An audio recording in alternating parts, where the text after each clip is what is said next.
Welcome, Browns fans. Welcome to the OBR streaming network. This is Pete and Joe breaking down week 3, Browns-Packers.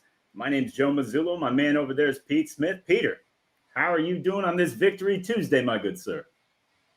I enjoy the Browns win for no other reason, and you appreciated this just as much as I do. Having Andre Schmidt just allows you to reference one particular old SNL bit with the Schmidt's Gay with Chris Farley and Adam Sandler. I will enjoy that forever.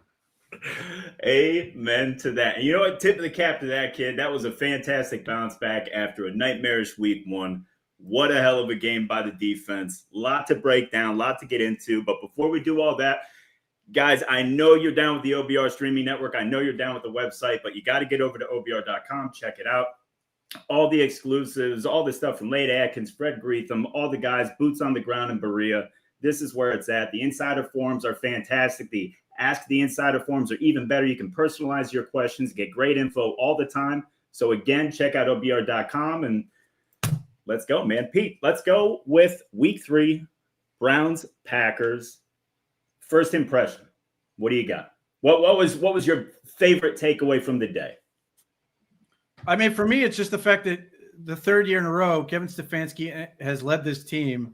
And look, the players get all the credit, but it just happens to be that Kevin Stefanski's teams have taken down what many people perceived as the best team in the league in that moment of time. In 2023, the Browns had a similar opening slate. In fact, I think they dumped a game week 1 or 2 that everybody was pissed about. And then they come out of that weird early bye week, and they're hosting the San Francisco 49ers. The San Francisco 49ers, who I think beat the Steelers in week 1 by like 50. Everybody's thinking, oh, the 49ers are absolutely going to blow out the Browns. Browns win in weird fashion with backup quarterbacks and everything else in that game. Then last year, the Ravens are rolling. The Ravens are killing everybody. The Browns have Jameis Winston, all kinds of dysfunction in offensively and everything else. Nothing's working. And, you know, the Browns tried to give away the game any number of times, and the Ravens refused to take it. Yet they managed to hang on and win in that thing. So, and in this case, look, you can argue whatever you want that it was only 2 games and whatever. But the second that Micah Parsons got added to the Green Bay Packers, at the very least, everybody has penciled them in to make the NFC Championship at this point. And they killed the Lions in week 1. They looked they rolled in week 2.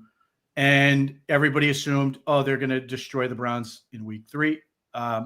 And in similar fashion as the 49ers game, it wasn't pretty. It took a lot of weird stuff to happen in the right way, including on the last sort of drive with everything that went there. But like, you know, going into the season, we sort of talked about this in terms of being like the 2023 team, in terms of how they were going to have to play, or being like the Steelers. You and I have talked about this for years. This is the exact type of game where we sit here pissed off going, how the hell did the Steelers win this game? And the Browns did the thing that the Steelers have done for years and years. In fact, the Steelers did it on Sunday. Yeah, the Patriots bit about 5 different times in that game. But nevertheless, you hang in long enough, you get your shot, you take it, and you gave yourself a chance to win, and the Browns took advantage of it. Yeah, they really, really did. And, you know, say what you will about Green Bay, say what you will about it's early in the season, this, that, or the other. This was a team that was running roughshod through the rest of the league, and everybody was all over. Everybody was all over how good they were, how good they looked, how balanced they were on both sides of the ball. And I mean, realistically, what the defense did to that offense, and I'm not, look, it's tough to compare because every season is different, right? Every defense is different, all that stuff. But the early returns on this defense have me thinking that this could be better than 23 if they stay healthy. These kids are so young, Pete. And we didn't have the monster in the middle like Carson Schlesinger. We didn't have an interior penetrator like Mason Graham. We certainly didn't have the depth. This is, I mean, Jesus, this is super legit. This is as good a defense as I can remember. Well, it has pieces that the 2023 defense simply didn't have. And since I was badgered about this, the whole Myles Garrett, TJ Watt conversation, I mean, it's definitive who's better, not even close at this point. But TJ Watt has always had Cam Hayward in his career, and Cam Hayward is going to end up in the Pro Football Hall of Fame at some point. He has made his life endlessly easier because he's always had a dominant interior presence that could rush the quarterback and do all these things and allow TJ Watt to sort of do what he does. Myles Garrett has never had that the way he does now.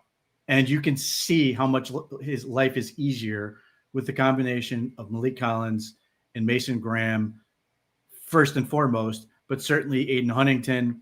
Shelby Harris had a good game, but it's nothing like this. So, after years and years and years of waiting, it's not even the guy across. It's getting the Cam Hayward type presence on the inside. So now Myles Garrett, as you saw in some of the clips, the two stunt sacks that the two inside guys had, Myles Garrett's being blocked by three people. Mm-hmm. And then he just sees the quarterback go to the ground and you see him fist pumping and going because he knows he's never had this. He's had to be Superman on every play and he still does the Superman stuff. I mean, that clip of him yelling of the offensive tackle yelling, "Jordan, run." Maybe the greatest thing I've ever heard in my life, Pete. Maybe. Absolutely phenomenal. Not a fire call, not any of the other traditional things you get, but Jordan, run. You can see what it does for him as a player. It's allowing him to sort of maintain energy throughout the game and just keep him fresher. But then the other thing that I sort of saw with all the stuff the Browns stuff put out, in terms of what this game means and everything else, is the video they posted where they show Joe Bitonio and those guys get into the locker room, and Joe Bitonio is just they absolutely elated at the victory they just had because he's just been playing his ass off with a bad back. He knows how hard this was and just how much this means to those guys. And then that carries down to the guys those guys have experienced some success. God knows I wish they experienced a whole lot more of it, but they've at least tasted some success in the NFL where these younger players have not. And you finally got that element to it. So Myles Garrett has something he's never had before, and it's just taken this defense to another level. And it shows you why, even though I think Dalvin Tomlinson is a good football player and a hell of a guy, why they wanted to move on and bring in this new element. Right now, Malik Collins, if the season ended today after 3 weeks, he's an all-pro. I don't know who's in the conversation with him as being better. He's an all-pro. And then Mason Graham looks unbelievable. And between stunts, between stuff where he's just beating guys off the snap, the run defense and everything else, he is 21 years old. And you look at his running mate, who there were some people going into the draft who were like, I think Kenneth Grant's going to be better because he's more physically gifted. He's a little bit stronger and does all these things. But just Mason Graham seems to be a more consistent football player, and Kenneth Grant is struggling. Doesn't mean he won't be good. It just illustrates how difficult it is to be a rookie defensive tackle in the NFL at a young age where you're trying to block grown-ass men with mortgages and kids who are going to do everything in their power to make sure they ruin your day. So to be able to do this at this level at 21 years old, the way Mason Graham does, there's nothing to suggest that it's going to get worse. He should only get better. Yeah. So we're gonna dive into the defense big time in a little bit. Before we do that, guys, be sure to check out Browns 3D weekdays at 6 o'clock. If you missed Jeff earlier today, Jeff Lloyd does a phenomenal job delivering you just amazing information. He's a one-man show. He's terrific. If you're as into the Browns as we are, then Jeff's the guy for you. 6 p.m. all week long. Browns 3D with Jeff Lloyd. All right, Pete. So let's do our thing where we kind of go position by position. We break things down and really get into stuff. Now, I want to start with quarterback, and I want to I know you have a lot to touch on with this, and I know that people go after you all the time about this nonsense, but I want to kind of set the table here. So what I saw Sunday was I saw multiple times, many instances where Joe Flacco had to scream at these kids to get them lined up correctly. The first drive of the game, he screamed at Isaiah Bond going in motion. You heard him say, stop, 5 or 6 times. You heard him yelling at Fannin at one point, Sampson at one point, Tillman at one point. I can understand the call for Dylan Gabriel because what his athleticism might bring to the offense in certain situations. But Pete, we have so much youth on this offense. Is developing a rookie quarterback and a young offense at the same time really what this team needs to do right now? Like, do you think it's at that point with Flacco's struggles? Well, let's put it this way. Flacco's not playing well. Yeah. I don't think there's any way of getting around that. But to your point, and I made it when I watched the game and wrote on it, these would be penalties that are moving a team back. They cannot afford penalties and moving the team back. And we saw this last year. The quarterbacks weren't fixing these issues, and the Browns got called for illegal formation countless times, and people got frustrated endlessly and would sit there and go, why are they dysfunctional? Part of the reason Joe Flacco's out there is because he can manage this stuff. He's been around long enough that he can do that and still understand what's going on in front of him. Dylan Gabriel, if Deshaun Watson and Jameis Winston and whoever the hell else we put out last year can't do those things, Dylan Gabriel's going to have too much on his plate as it is to be worrying about that stuff. He's got to be worried about what he's got to do, and he's got to be worried about what the defense is doing. He cannot be babysitting every skill player on every play. So a team that is struggling offensively is now going to take, let's say it's even half those, 2 or 3 5-yard penalties in opportune times. They cannot overcome that right now. The drive killers. I mean, right now, the second they get a holding penalty, it feels like, all right, get Borowitz ready to go. Yeah. Because it's going to end the drive. So I am 100% with you. So that is, to me, that's the smaller element that I think people are not accounting for in terms of getting to Dylan Gabriel. That's independent of however Dylan Gabriel is doing on his own, which nobody knows, but everybody seems to want to guess that he's ready to go. Or at least they're trying to couch that by saying, well, he can't be worse. They could be misaligned. They can get penalized, or guys could just be in the wrong place pre-snap and end up even worse places post-snap and cause you problems there. That is a big problem. That is one of the reasons I think they are trying to keep this thing intact the way they are for this. The other is the offensive line. And obviously the injuries there didn't help, but before DeJuan Jones ever got hurt, there were clearly warning signs that the Browns were not happy with the direction things were going and the changes were coming. So I think first and foremost, the offensive line's got to get squared away before they are willing to move on to Dylan Gabriel, short of an injury. And then second, and still important, is the getting guys lined correctly and getting those things taken care of. So if I know week 6 is the sort of the target, getting through week 6 and getting to the Miami Dolphins and the New England Patriots. Hopefully, among all the other things that are going on the offense, that by that time, the offensive rookies and all these guys are at a point where we're not doing these things anymore. Yeah, and then there's one less thing that a rookie quarterback then has to come and deal with, because those are elements that they cannot afford. And whatever you want to say about Dylan Gabriel and what you think he can do, it's going to be a hell of a lot more difficult if he's consistently having to suddenly deal with it in 1st and 15. Yeah, and that's another thing that I want to throw out to, maybe lend not necessarily an excuse, but a little patience with Flacco. Look, if Flacco's having this big an issue, getting guys lined up correctly, and we're having the issues that we are at offensive tackle, then how's the guy supposed to be confident and comfortable in the pocket and going through his reads when he's wondered if the kids that are out on routes are going to be in the right place, and he wonders if he's going to get crushed or not? Like, there's a lot of moving variables with this offense that it's tough to just pit it on Flacco, because he hasn't been as accurate as we saw in 2023. I mean, how much of that is a comfortability factor? We know he's comfortable in the offense, but if he's not comfortable with everybody around him, I mean, that's going to manifest things. That's going to lead to inaccuracy. It's going to lead to him looking at the rush and taking bad sacks and stuff like that. So it's like it's never black and white, right? There's always just a myriad of things that contribute, Not only that, but obviously everybody references him coming off the couch in 2023. 2023, that offense was more or less ready to go. Yep. In terms of these elements.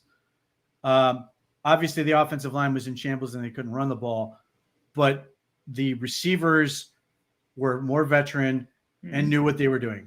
He knew where Amari Cooper was going to be on any given play, and you threw with confidence, knowing those things. Elijah Moore, David Njoku, those guys, he was more confident. seemingly he does not have a guy at this point where he just says, I know he's going to be there. I'm going to throw the ball and trust it's going to be there. You would hope that they're going to get to a point where Jameis Winston, Jerry Jeudy did that last year, where obviously that took off. But they've got to develop that, and we're sort of in that, the Belichickian preseason element of this thing where, the defensive side of the ball is good and getting better and tweaking some small things. The offense is doing a whole lot of figuring out what's not working and then trying to develop these guys on the fly. Isaiah Bond has barely been here, and yet he's growing in his role in the offense. But if Flacco can get to a point where he can trust these guys and start throwing with anticipation, that is going to make a difference and help him. But those, all those moving parts are why the offense looks the way it does, because there are that many elements. Yes, the quarterback's got to play better. There are plays that were left on the field that were not made. The flea flicker is the most notable, where if he throws that cross to Isaiah Bond and hits it, Isaiah Bond might still be running. And for a team that needs any sort of offense they can get, missing on those type of plays hurts that much more because they aren't creating as many opportunities. I mean, Quinshon Junkin's 2 runs were the only explosive plays they had in the entire game. Yep. That is why the offense looks the way it does, because the Browns, for the most part, I think they've scored on every drive in which they've generated an offensive play, at least come away with 3. Now, judging by the amount of points they've scored, that's not very many explosive plays. So if they can up the number of explosive plays, they will score more points. So that's where they've got to get to. There are a lot of moving pieces. Joe Flacco's got to be able to trust receivers to be where they're going to be. The receivers have to run routes better. Some of those guys are just learning how to do that. Isaiah Bond never had any sort of sense of how to run routes in college. He just ran fast. I mean, that was his move. Cedric Tillman's gotten better. Jerry Jeudy can be very good, but the thing that's sort of been weird with some of these guys, Jerry Jeudy keeps losing his footing, which is just annoying. Yeah. But if that element can get squared away, then yes, you have the offensive line piece. Can that get squared away? Because there are times where it looks like Joe Flacco is checking out of plays a little bit early and going short. But there are also plays where he's stepping back and throwing the ball, and you're sitting there going, why is he stepping on his back foot? And you look at the replay, because he just got drilled. So, these are all things that have to improve, and trying to get them all at the same time is a frustrating piece to watch, because you sit there and you watch all these other offenses that make it look more effortless. Well, yeah. And also, you got to go week 1. Cincinnati is probably the worst of the 3 defenses that we faced, but that was week 1. It was the first real live bullets for the offense together. And then Baltimore and Green Bay, those are 2 tough tests, man. Those are 2 physical defenses, 2 tough defenses. And look, it's tough for me to grade too harshly on the Browns, because we know what the offense is at this point. And going against a defense like Green Bay, I mean, you got to grade on a curve a little bit. They shouldn't win that matchup. This isn't a game that they should have won, But you brought it up. You brought up my man Quinshon Judkins, and I love me a good segue. Let's talk running backs. Pete, Jesus, man, this dude is legit. He is he's everything you want in a back. He's explosive. He's got great feet. He's got great contact balance. I mean, should I not be as fired up as I am right now? What's weird is, for all this stuff that went on with Quinshon Judkins, and we're still waiting for the league to sort of say something. Mm-hmm. He's currently seemingly the best running back in the rookie class. Yep. And a class that I was historic class in my view. Oh, yeah. I still think it can phenomenal. Extraordinarily talented class. And yet so many of these guys are struggling, and some of this is structural. Some of this is teams that can't block or get their stuff in order, that is making these guys look bad. But Quinshon Judkins, to his credit, has said, screw it. I'm going to get in there. I'm going to run as hard as I can. I can see it well enough. And when I get an opportunity and I can break through, I'm going to crease it and gain yardage.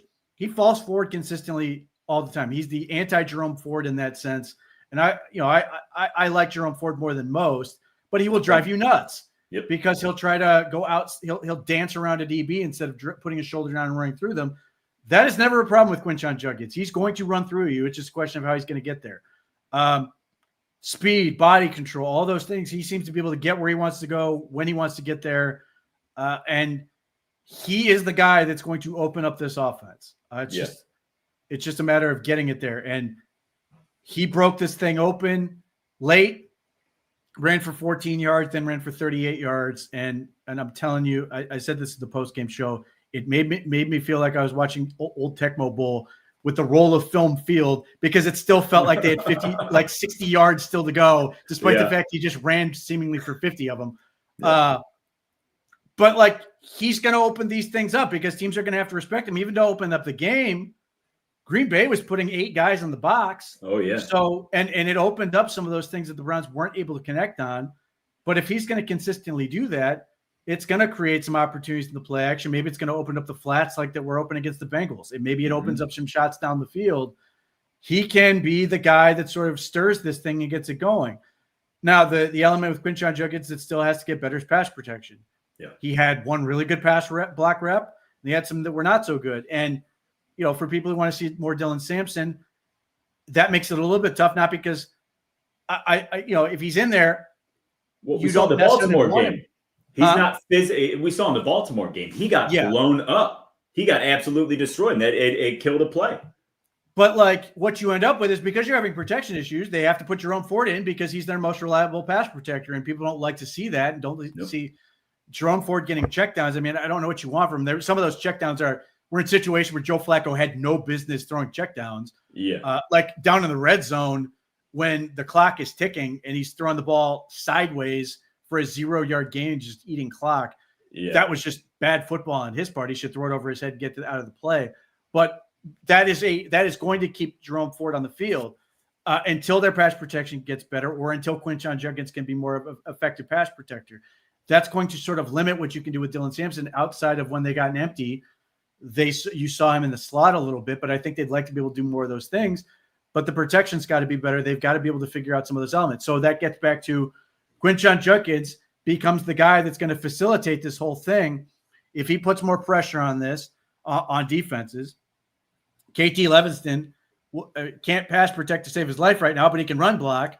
Yep. So you're going to play to the strengths of your guys a little bit more if he's going to be out there. So, yeah, I mean, he hasn't been a factor in the passing game.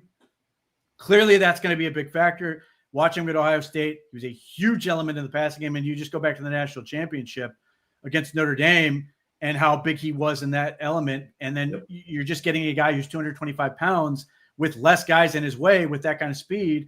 And hopefully we can get the Browns can generate some big plays doing that. But yes, right now, if you're sitting there going, what's the hope for the offense? It is him.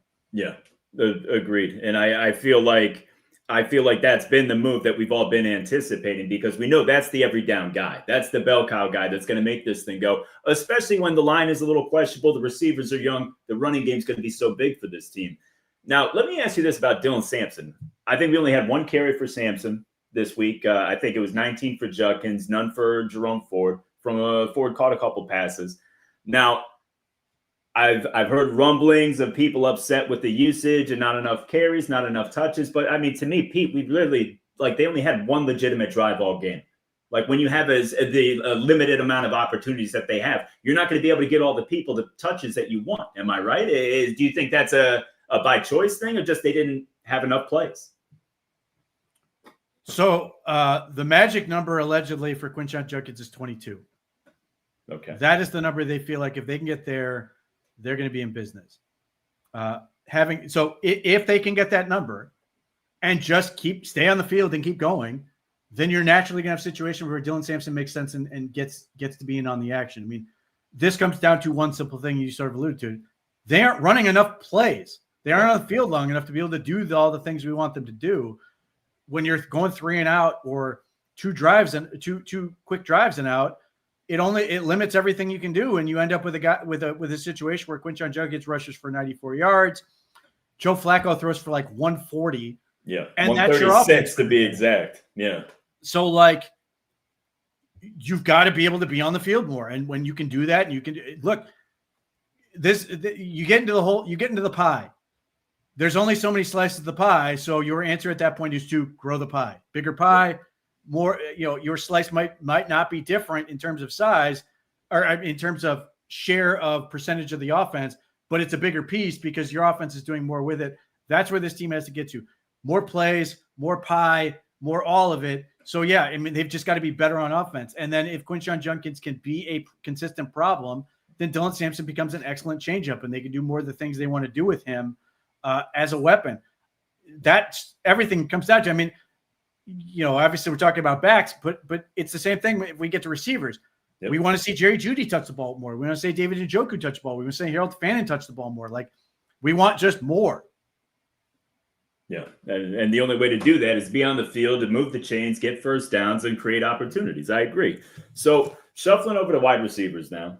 We touched a little bit before. So Jerry Jeudy had another off game. 5 targets, only 1 catch. Him and Flacco haven't been on the same page yet. You made notion of the footing issues that Judy's been having, but he has. He's been.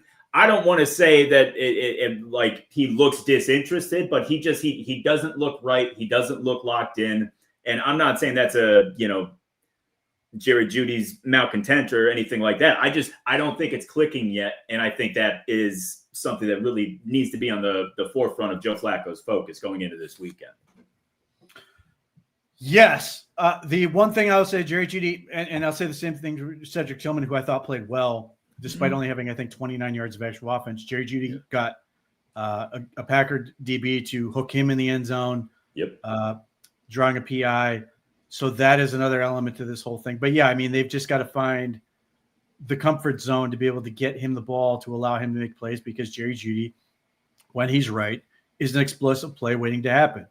And again, we get back to it. Every time the Browns get an explosive play, they score. So pretty simple. If you get the ball to Jerry Jeudy and he can create, you're going to score points. So that has to be a huge priority for them. It's just a question of how they do it. And again, this is tough. The Packers were an extremely good defense. Keyshawn Nixon is playing at a really high level. Yeah. So that is part of it. But the other part is they've just got to get better.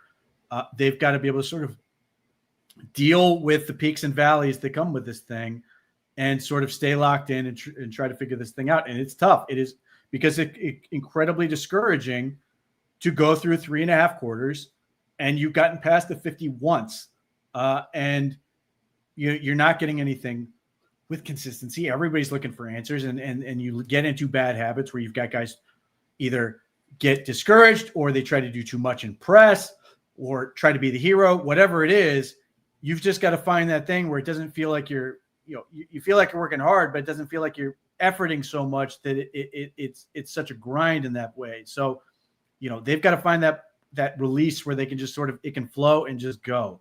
And if that happens, historically with Jerry Jeudy, at least since he's been with the Browns, he gets going, it starts to go in bunches. Yeah. And then his life is a lot easier. So yeah, I think the Browns as a coaching staff need to find ways. As much as I'm all for Kevin Stefanski's sort of philosophy is going where the defense is, and I totally respect it. But I think they need to find ways to get more, just get the ball in Jerry Jeudy's hands and allow him to create and get him going, so they can start to create some momentum and do those things and make it a little bit easier. Agreed. So let's talk Isaiah Bond, because I feel like they've been. I mean, it's not a ton that they're throwing at him, but they're expanding his role every week. You're seeing him in new little wrinkles here and there. I thought he made a first drive of the game. I want to say it was 2nd and long. He made like a 16 or 17-yard catch over the middle. I thought was fantastic. Like, you're starting to see little signs there. That type of athlete, man, that could really help open things up. Yeah, as Isaiah Bond skeptic, he is starting to impress me with how quickly he's starting to pick things up. And yeah, he gets a 17-yard pass. Unfortunately, it came on a drive where the Browns got moved backwards, so it didn't end up mattering. But that's the other part that's frustrating. But not only did he catch that ball and progress, but clearly he was a focal point in the game plan. He's becoming a bigger part of the offense. Mm-hmm. The flea flicker that didn't go to him, the ball that Joe Flacco just simply overthrew where he got in a good space by the left sideline, could have been a big completion for them. He's a toy that Kevin Stefanski seems to want to play with as much as possible, which is interesting, because if he is what they think he can be, it's going to open up everything else. And this is something you can criticize the Browns for, because it has gotten them in trouble at points. They crave speed so desperately. Yes, they do. They have chased after it over and over and over again. Kadero Hodge didn't do a whole lot, but he was fast and opened some things up. Anthony Schwartz, so on and so forth. To where they're here with Isaiah Bond, and maybe he's something that's going to be a little bit more than maybe I anticipated. Hopefully, I would love nothing more than prove me wrong on that. But if he can add that element and become a more consistent threat, it's just going to make everybody else better. Cedric Tillman is a very good possession receiver that can do some of the dirty work. And I thought he played well. The OPI I just thought was completely unnecessary just because where the ball was. Yeah. That was a hell of a catch, though. I'll give him that. That was a great catch. Yeah. And he caught the ball well throughout that game. But that's like you see the pieces parts. At least in this game, Joe Flacco actually threw the ball to Jamari Thrash. So you can see where you get these little hints of, okay, like there's things I can sort of get behind. It's just they need to connect on one of these big plays when it can go up. If if they throw that flea flicker to Isaiah Bond and he scores, completely changes the dynamic of not only the football game, but just how we view the offense. Yeah. Even if you want to say it's a one-off and completely lucky, it doesn't matter. It's still going to. You still got a game plan for it. You still got to talk about it. And it's still going to build some confidence in this group, and at least show you that yes, we can do this when we do things correctly. And like this, is one of those things that drives me nuts because like he throws the screen on the check down, and I get it. But you look at it, and all these people are like, well, they call a legal man downfield. No, the line was extraordinarily disciplined in making sure they were behind where they were supposed to be. It was a legal play if he throws the ball downfield, and it was there. They just got to connect on one of those and cash it in. It's the same thing we've seen with this screen pass to David Njoku where defender barely gets the hand on it. That prevents – there was nobody behind three linemen and him. Yep. They've had a number of these opportunities where they just are missing basically what amounts to be a touchdown by inches or whatever, and they've just got to connect on these things. What did you think of the play towards the end of the half when Flacco threw the interception? It looked like he underthrew Judy, but man, our boy Isaiah Bond was 7 yards behind everybody. And if Joe would have put his ass into it and slung that in the end zone, who knows, right? Yeah. So my immediate reaction at the time was the play he hit Jerry Jeudy on. His arm got clocked, like to the point where I don't know how the ball got to Jerry Jeudy in the way it did. Yeah. And my immediate reaction is I thought he was still feeling that, and God knows he might actually be, dealing with something still. But my initial reaction was he just could not put everything he wanted to put on that ball. I'm going to assume that the ball was supposed to go in the end zone. Yeah. But yeah, so that was my immediate takeaway is that ball that went to Jeudy where he just got absolutely drilled right in his throwing arm. He's still feeling that. Hopefully he's fine, but it just seemed like some lingering pain and just not being able to put as much on it as he would have liked because and God bless Moose. I couldn't have disagreed more with his analysis at the time about taking a penalty and punting. I was just like, just take enough time off the clock to throw a Hail Mary. Like even if they did the smart thing, I mean, DBs are so greedy. He intercepted it, but even if they didn't, there's 3 seconds left on the clock. Okay, I'll live with that. Yeah, but I'll live with the Hail Mary. You absolutely take that shot. You have to take that shot, especially with the Browns. It's the one time they passed the 50-yard line. They got called for that absolute crock holding penalty where the dude just fell down a Wyatt Teller. Yep. So before we jump into tight ends, guys, tomorrow, Wednesday, 7 p.m., we got Browns Beat, Fred Greetham and Michael Keith. They always have a phenomenal guest on there, so be sure to tune in tomorrow at 7 o'clock for the Browns Beat here on the OBR streaming network. All right, Pete, let's talk about tight ends. And what I want to bring up first, because I love David Njoku, and David Njoku had not a great game because obviously nobody on offense was great, but he was solid. He made the big catch at the end. But I got to talk about Harold Fannin, and I really want to talk about the first field goal drive in the fourth quarter, when Quinshawn had like a 7-yard run. Then he broke the 38-yard run, and then a little 7-yard out, and Harold Fannin ran through about 5 tacklers and turned a 7-yard out into a 14-yard gain. I'm so excited about this young nucleus of ball carriers and pass catchers on this offense, dude. I think that drive alone, if that doesn't get you so fired up as a Browns fan for what the future can be, I don't know what will. Yeah. 21 years old. He's a baby. He's a baby. My God. Yeah. I think we'd have fonder memories of that drive if they didn't completely throw it away in the red zone. But yes, no, I mean, it was. Are you trying to tell me that you don't think a play action pass to Luke Whippler is a good play on 1st and goal? I beg to differ, Pete. I beg to differ. Now, if Luke Whippler gets open and catches that ball, everybody's gonna love that play. No, what drove me nuts is the cut block. The cut block just kills me. The one thing you cannot afford to do is take a 15-yard penalty from the freaking one. But yeah, I mean, look, Harold Fannon's great in terms of what he can do for you, and this is what is simultaneously both exciting and maddening about watching this group. Is you can point out and say they've got this guy who can do this thing, and this guy who can do this thing, and all these guys who can do extraordinary things, and yet then you watch on offense, and they cannot get it going in a meaningful way until these weird spurts, which is good. I mean, I'm glad they were able to get it going enough to win the football game, but they've just got to find a way to get this thing clicking. It makes me think in some ways that we're probably closer than we think. Yeah. But you got to do it. You got to make it happen. And it sucks that you're trying to prove it against the Green Bay Packers and this week the Detroit Lions. But It is what it is. The other part about this, and this is me just being perhaps hopeful and full of cope on this, but my continued thing I'm holding on to is that if they can get through this part of the schedule, stick together as a team, and avoid getting just butchered with injuries, that when they get through it, then hopefully they are going to literally start rolling, and it's going to look like an unrecognizable team compared to what they started with, where all of a sudden it becomes much easier for them to really roll, and then they can really start building momentum and getting this thing going to the point where the second half of the season, they can be a far more dangerous team and far more representative of what the Browns think they are, minus the things they're going to have to deal with on the offensive line and ultimately quarterback. Yeah.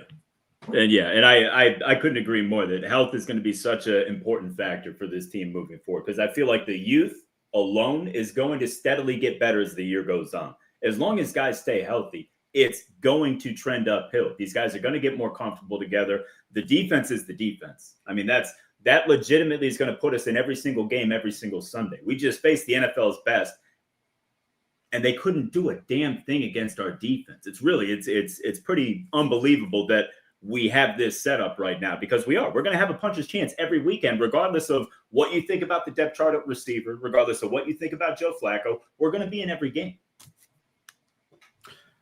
Yes. I mean, you sit there and you watch the Ravens game, and it gives you nightmares that you think this is going to be just, they're going to get gassed. They're going to get worn out, and ultimately teams are going to run over you. I just don't think, I don't even buy it for that game. I don't think they got gassed. I think ultimately the Ravens have an offense and a quarterback that allowed you to sort of finally exploit the areas that they were not super proficient at, and be able to ultimately take advantage. Not every team has that guy. So I don't know how many guys outside of Lamar Jackson can ultimately get away with that. And so Jordan Love couldn't. And Jordan Love, that's a fringe top 10 quarterback right there.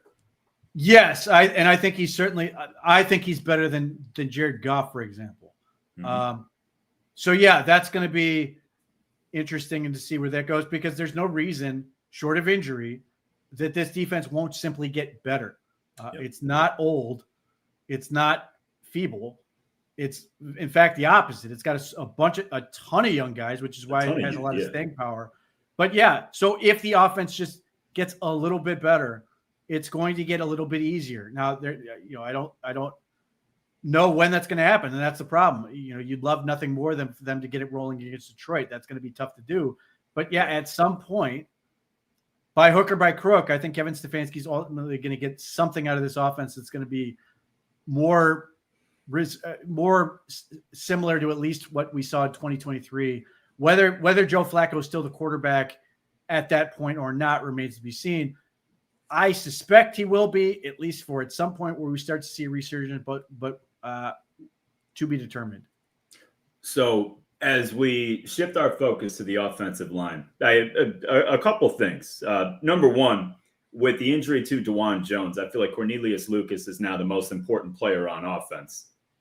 for the rest of this season's success. I don't see another blindside protector on the roster that I have any sort of faith in. But that's neither here nor there. One question I had for you is I was actually speaking with my brother Teddy earlier today, and he asked me a pretty good question. I was wondering what your thoughts were. Do you think them moving DeWand over to the right side was a DeWand thing? Or do you think that's maybe a nod that they've got Gabriel in their mind for some time in the future, and that maybe getting a better pass protector on that side? Or do you just think it was a better fit with Lucas on the left side and him on the right, and then when Conklin comes back, Conklin's the guy? No, I go back to the Tuesday before this game where the Browns got rid of guys in their practice squad and brought in Tyree Phillips and Jordan Miles, who have a combined 9 years experience between them. That to me said they're not getting these guys to bring in for development. They're bringing them in because they want to get at least one of them, if not both of them, ready to play. Yeah. Then when I saw on Sunday that Cornelius Lucas is warming up on the left side and DeWan Jones is lining up on the right side, that DeWan Jones was not giving them what they needed. Yeah. Because if Jack Conklin's healthy, then DeWan Jones is on the bench. Yep. So that to me is where this thing is headed in the short term. Obviously, they need Jack Conklin back as soon as possible. It'd be really helpful as Detroit because they've got Aiden Hutchinson. But, if not then, soon after. But that to me, it's not to say they were giving up on DeWan Jones or anything, but clearly they were not getting what they needed from him. They have more faith in Cornelius Lucas to hold down the left side. Yeah. And then they'll roll from there. Now, with DeWan Jones injured, that changes some things in the sense that he's one less body you have. It doesn't change the fact, unfortunately for him, that the Browns cannot bank on him in terms of the future. That is over. Yeah, I would love nothing more than to have him come back and be a good football player, but I think it's the same knee again for the third time, and he's just a giant human being, and that's just it tends to head in one very ugly direction. Now we'll see. I'm rooting for him because I think he has ability, but ultimately now you're looking at one more thing you're going to have to replace. So get Jack Conklin out there as quickly as possible, because if they were that worried about it, obviously they could have flipped tackles if they really wanted to. But I think ultimately Cornelius Lucas and Jack Conklin is the setup they want.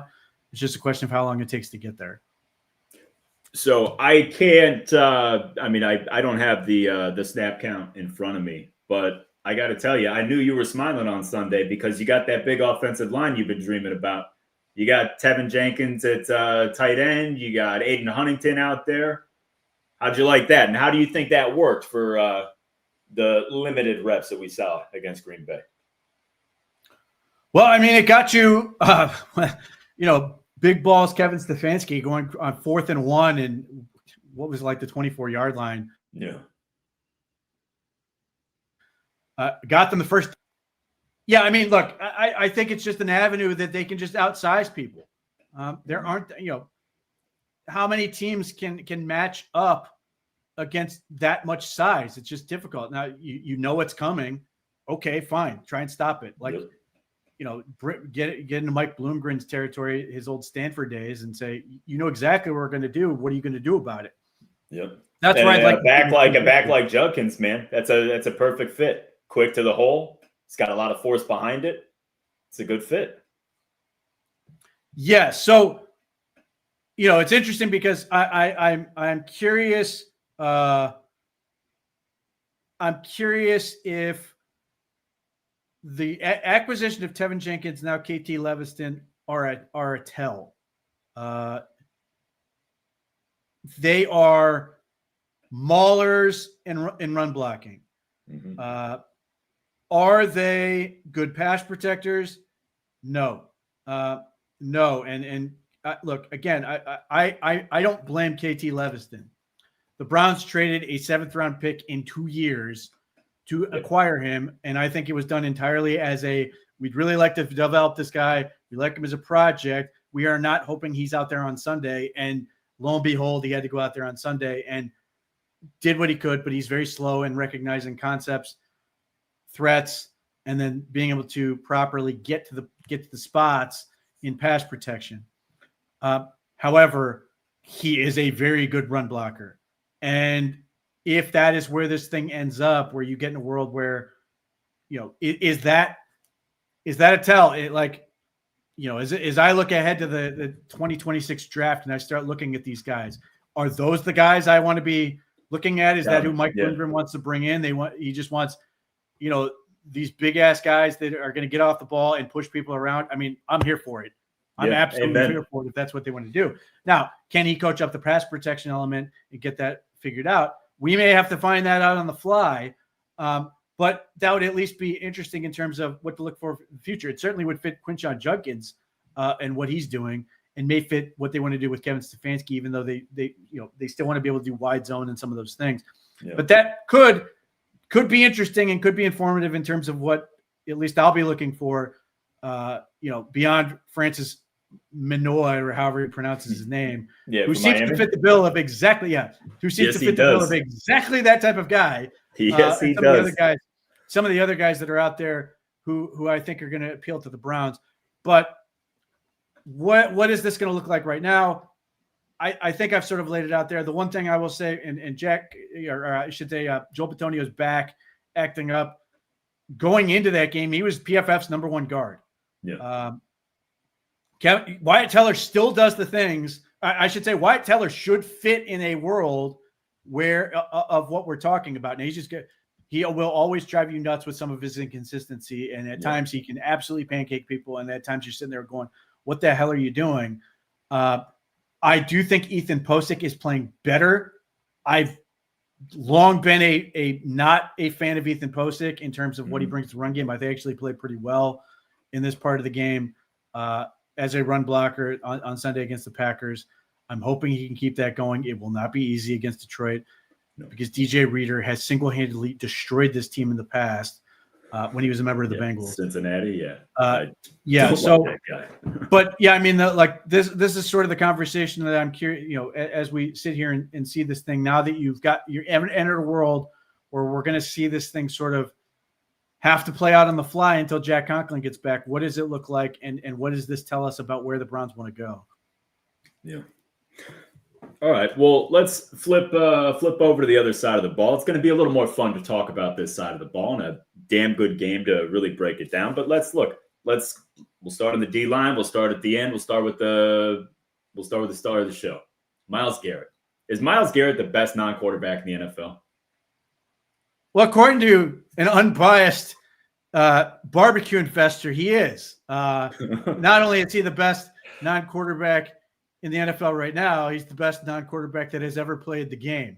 And Joe Thomas would have no reason to lean in any direction at all in this matter, so I will defer to him. Look, what Myles Garrett can do is extraordinary. And this is the thing where people are like, whether you want to talk about trading him or this idea that you needed to trade him because Myles Garrett is going to be on the wrong side of 30 and he's going to run against. And I cannot say this enough. Short of catastrophic injury, he is going to be Bruce Smith and Reggie White and Khalil Mack and Julius Peppers and those guys. And I went back and did the work on this. They are unbelievable until they are 40. Yep. So you've got 10 plus years of this, short of Myles Garrett gets bored and just doesn't want to do it anymore. Mm-hmm. As many people who, as often the case is, Superman just gets tired of being Superman and wants to go just do whatever, work the farm or whatever. Or he gets hurt in a way that's going to take away his superhuman ability. He's, to my knowledge, never had surgery as it relates to the game of football. That is certainly critical. That's amazing. That's amazing. You compare that to some of his contemporaries, like the Bosas, or some of these other guys who you can see their bodies falling apart. One, Myles Garrett ain't old. He's 29. He's literally at the peak. Yep. So even if you think he's going to lose something in the next couple of years, or just stay the same, I will live with it. Like, this is one of those things where I was so infuriated at the notion of trading him is because you were going to trade him somewhere like the Raiders did to Khalil Mack, and then he's still playing for another decade, and you're sitting there going, what the hell did we just do? Yeah. Or like Dallas with Micah, and you're going to get what amounts to 2 second-round picks. Like you're never going to get value. I'll use Khalil Mack as the example because you remember who the Raiders took in that draft when they had 3 first-round picks? I would say Clelin Ferrell, Yes. Josh Jacobs, and Yes. the safety from West Virginia, whose name is escaping me. Jonathan Abram, I think his name Jonathan Abrams. There it is. Yep. So how many of those guys are on the Raiders right now? None of them. Josh Jacobs is a Packer. Yep. Josh Jacobs was fine. Yeah. But like, what are we doing? Like, this is the problem you run into. Is like, and Jerry Jones is currently living this lie as we speak. He cannot stop making this situation worse by talking about, well, if there's a great player out there we could trade these first-round picks for, we'll go out and do it. Okay. Yeah. Did you want all the money that you're going to save, right? You torpedoed the season. What are you talking about? Draft picks and free agency. And then on top of that, look, if you did what everybody was advocating, you trade Myles Garrett, you would have gotten less probably than you got for trading Travis Hunter. So listen, I will bet on it. Now, so I have, just based on history, based on his athleticism, based on everything I've seen from players who are like him, he's going to be an absolute freak show basically until he doesn't want to be anymore. And he looks like he's having a whole lot of fun on this defense. And they just got guys, you sit there and you go, well, if Myles Garrett is so desperate to get out, wouldn't he basically want to throw his body in the way of taking Mason Graham, a 21-year-old kid who's going to play inside? No, he's clearly going to be here for a very long time. Mm-hmm. I remember hearing radio bits of who on this team is going to be there when the new stadium opens, and people going, I'm not sure about Myles Garrett. It's absolutely going to be Myles Garrett. So he's going to be this guy for a super long time. You can look at some of these careers, and they divide basically in half. Reggie White leaving, obviously, free agency, different. And obviously that's another nightmare for the Browns because the Browns were not that far off from getting Reggie White. He goes to Green Bay. He's there. People want to think he was there and they immediately won the Super Bowl. It took years for him to get there. Julius Peppers has basically 2 careers with his stuff. Well, and he moved to outside linebacker after the age of 30. So that and Myles has that rare athleticism. Peppers was no different. He's about 6'7", 260. He was a basketball player, but he had those feet. He had the bend. He had the hips that Myles has. Myles can do freaking anything, man. And again, part of this is he is superhuman, but he's very good at protecting his body. Yes. Look, until proven otherwise, I don't see any reason he's not going to be doing this for another 10 years. And he's either going to get tired of losing, which could happen, but I think they're going to get this thing figured out, or at least they damn well better. Yeah. He's going to get tired of money, or he's going to get tired of having fun. Those are the things that can derail this thing. But ultimately, I just don't see it. So you're going to stick with that. So right now, he's the best non-quarterback in the league by far. I mean, if you just say best football player, who are you really going to argue is better? Then you've got Malik Collins, who is right this second first-team All-Pro, unquestioned, who is absolutely dominating in a way that he has been for a guy who was released by the 49ers as a cap costing and was second on pressures for the 49ers last season. He has been, find me a better free agent signing 3 weeks into the season than on any team that has been made this year. I will be very dubious that you can find one. 1-year contract, and the way he's going, I'm hoping they're going to keep him around. Yeah. Oh, yeah.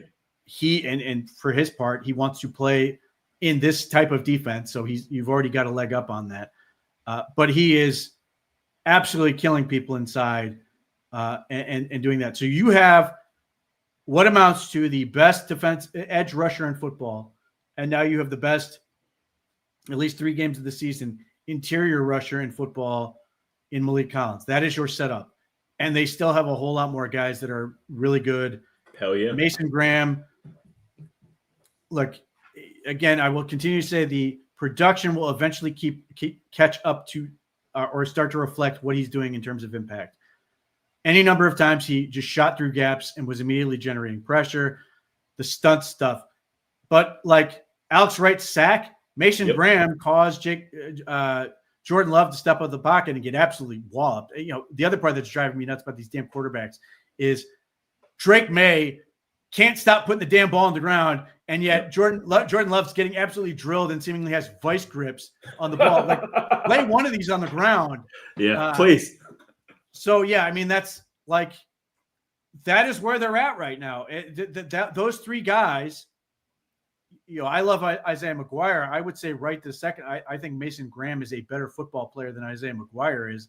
Yeah. And that's a hell of a fourth option to have. Yeah, agreed. You know, and the thing is, too, because like you said, the statistics maybe aren't, you know, totally recognizing what Mason Graham's doing right now.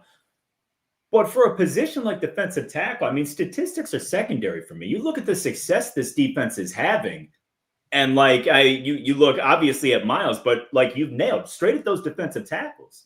They're incredible. Like you don't hold these teams to the rushing yards that we have. Like I want to say I saw the numbers. Chase Brown was 21 carries for 43 yards. Then Derrick Henry was 11 carries for 23 yards. Then you got Josh Jacobs, I want to say was like 17 for 32 or something. Mm-hmm. Like, holy shit, dude. This is high-level, fantastic stuff from 5 first-time starters on a defense. And, you know, obviously Mason Graham's a 21-year-old rookie. That's unbelievable. That's really, really good. It's really impressive. The Ravens game gives you such a sort of false indicator because obviously the early part of the game, the Browns absolutely were shutting down the run, and the Ravens could not function. That is what happened in the Bengals game the entire way. That is what happened for the Packers game the entire way. The Ravens game went off the rails for reasons that, you know, I won't say defy explanation. You can explain it, but that is atypical. Typically, when you dominate like that, you're going to take care of everything else. Oh yeah, to a degree. The Packers game and the Bengals game were more representative, as was the first half against the Ravens. So that Ravens game, though, the turnovers and shooting themselves in the foot, we put the Ravens in scoring position 3 times, if not 4 times. So if you continue to dominate the line of scrimmage, I mean, this is why Jim Schwartz puts such a huge emphasis on this. You dominate the line of scrimmage, you take away the running game, you put your defense in predictable situations so you can sort of tee off on what you think is coming with good certainty. It's going to open things up. And the secret weapon that's becoming less of a secret is my guy, Aiden Huntington, who is as good of an athlete as anyone on this defensive line. And all of a sudden he is doing everything they want him to do. He got his first half sack. Mm-hmm. Just one more weapon they have on the front. So like there's no break. No. Which is the other part that's making this unit so good. And I looked at it when PFF released the numbers. They had 22 pressures. Every single defensive lineman that saw the field had at least one. Mm-hmm. Now, that does not mean that every single guy is in equal threat, but it does mean they are getting something out of everybody. And I've been a Joe Tryon, I'll say, critic. I thought he played well in that game. He only played like 4 snaps, but I saw him all. You saw him. Snaps. You noticed him. Yeah, hell yeah. How about he had a pressure on one of those snaps. But I just thought I thought the activity level was more representative of what Jim Schwartz needs out of those guys. Again, I've been waiting for Alex Wright to start making his presence felt. Yep. He finally gets a big play, and again, he got a big assist from Mason Graham. It doesn't matter. Like those things start to add up, and these guys gain confidence. They start to figure out what's going on. That's going to be a valuable thing that's just going to keep building and building and building because it allows you to not need Myles Garrett to be Superman all the time and not always be on the field to make sure the years of watching this defense, the second Myles Garrett comes off the field, God forbid he misses a week. Oh yeah. The defense, you're sitting there going, oh crap, are they able to get through this? Yep. Look at when was it? The 2019 season when Myles did the helmet smack, right? That defense was tough until that game. And literally, no Myles Garrett. They were. It was like a high school team. Like that is, and it was early in his career too, and that showed me the impact that dude had right there, because it went from a team that like we thought like, hey man, they're winning some games here, they might be able to string something together, maybe push for a playoff spot at that point. But once Myles went down, it was lights out for sure. Now let me ask you this, Pete, because so I'm super excited about Michael Holt Jr. All right, we saw the athleticism, the interior explosion that he had late last year before he got hurt. I don't know when he's going to be healthy, and I don't know when that is going to be back. But when it does, which player do you think they sit down? Or well, let's start here. It creates the dynamic that Jim Schwartz dreams of, which is that you better bust your ass in practice if you want to get on the field. Yep. You got to compete. But ultimately, I think the guy who would sort of start seeing less reps and being inactive would be Shelby Harris. Yeah. Mike Hall, if you go back to his time at Ohio State, they were not afraid to put him in a nose. He can obviously line up in the 3, he can line up in the 4, he can line up wherever you want, but he can line up in the nose and suddenly step in for Mason Graham does a lot of things well. He is least effective in super obvious passing situations. If you just look by efficiency and his win rates and all those things, that is an area he's got to continue to develop. That is an area he's got to continue to learn. That is reps. That is just getting seasoned. That will come, but he's not there yet. So 3rd and 11, you put Aiden Huntington and Mike Hall in the field, or you put Malik Collins and Mike Hall in the field, and you let those guys go and just stunt their brains off. But the fact of the matter is that Shelby Harris is coming. Obviously the block kick was huge. Yeah. He had a good game overall. He did. He He's is, still a if good nothing player. else, he is, if nothing else, a professional football player. Yeah. You know what you're going to get from him week in and week out. So it raises the floor. So in order to surpass that, you are forcing everybody else to be professional, to compete, to work hard. So, whatever's going on with the surgically repaired knee and some of the things that that can result as you're trying to rehab from that, and the soreness and some of those things, there is also a little bit of a pressure thing going somewhere in the back of your head. At some point, sitting there going, "I got to get on the field." Yep. I got to get on the field because these guys are absolutely killing it. Now, the fact that they were losing doesn't, can sort of take some of that away. But like, everybody's eating, everybody's producing. So you want to be a part of that. You want to make sure you're going to be a part of that. You want to make sure you're earning your role and getting better, because obviously beyond simply being out there and being able to, get in on this, you're trying to earn that next contract. So there's a lot of factors working in that. But yeah, I mean, the only thing that sort of helps this whole situation is they're getting such good play.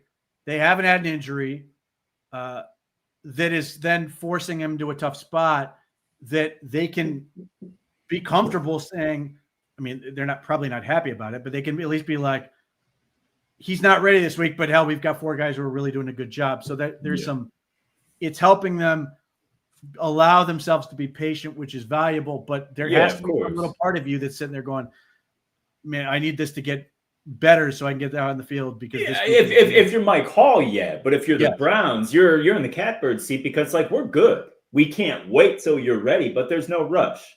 Don't push it. Don't try to come back too fast. Make sure that you're ready to go. And then when you're ready to go, no training wheels will go, So as we do, let's shift over to the linebackers, right? Carson Schlesinger, just week after week, has been just such a pleasant surprise. I'm sure we all thought he was going to be good to some degree, but I mean, the damn near instant returns have been fascinating to watch, fun to watch. The play he made on that sack on Jordan Love was beautiful to see.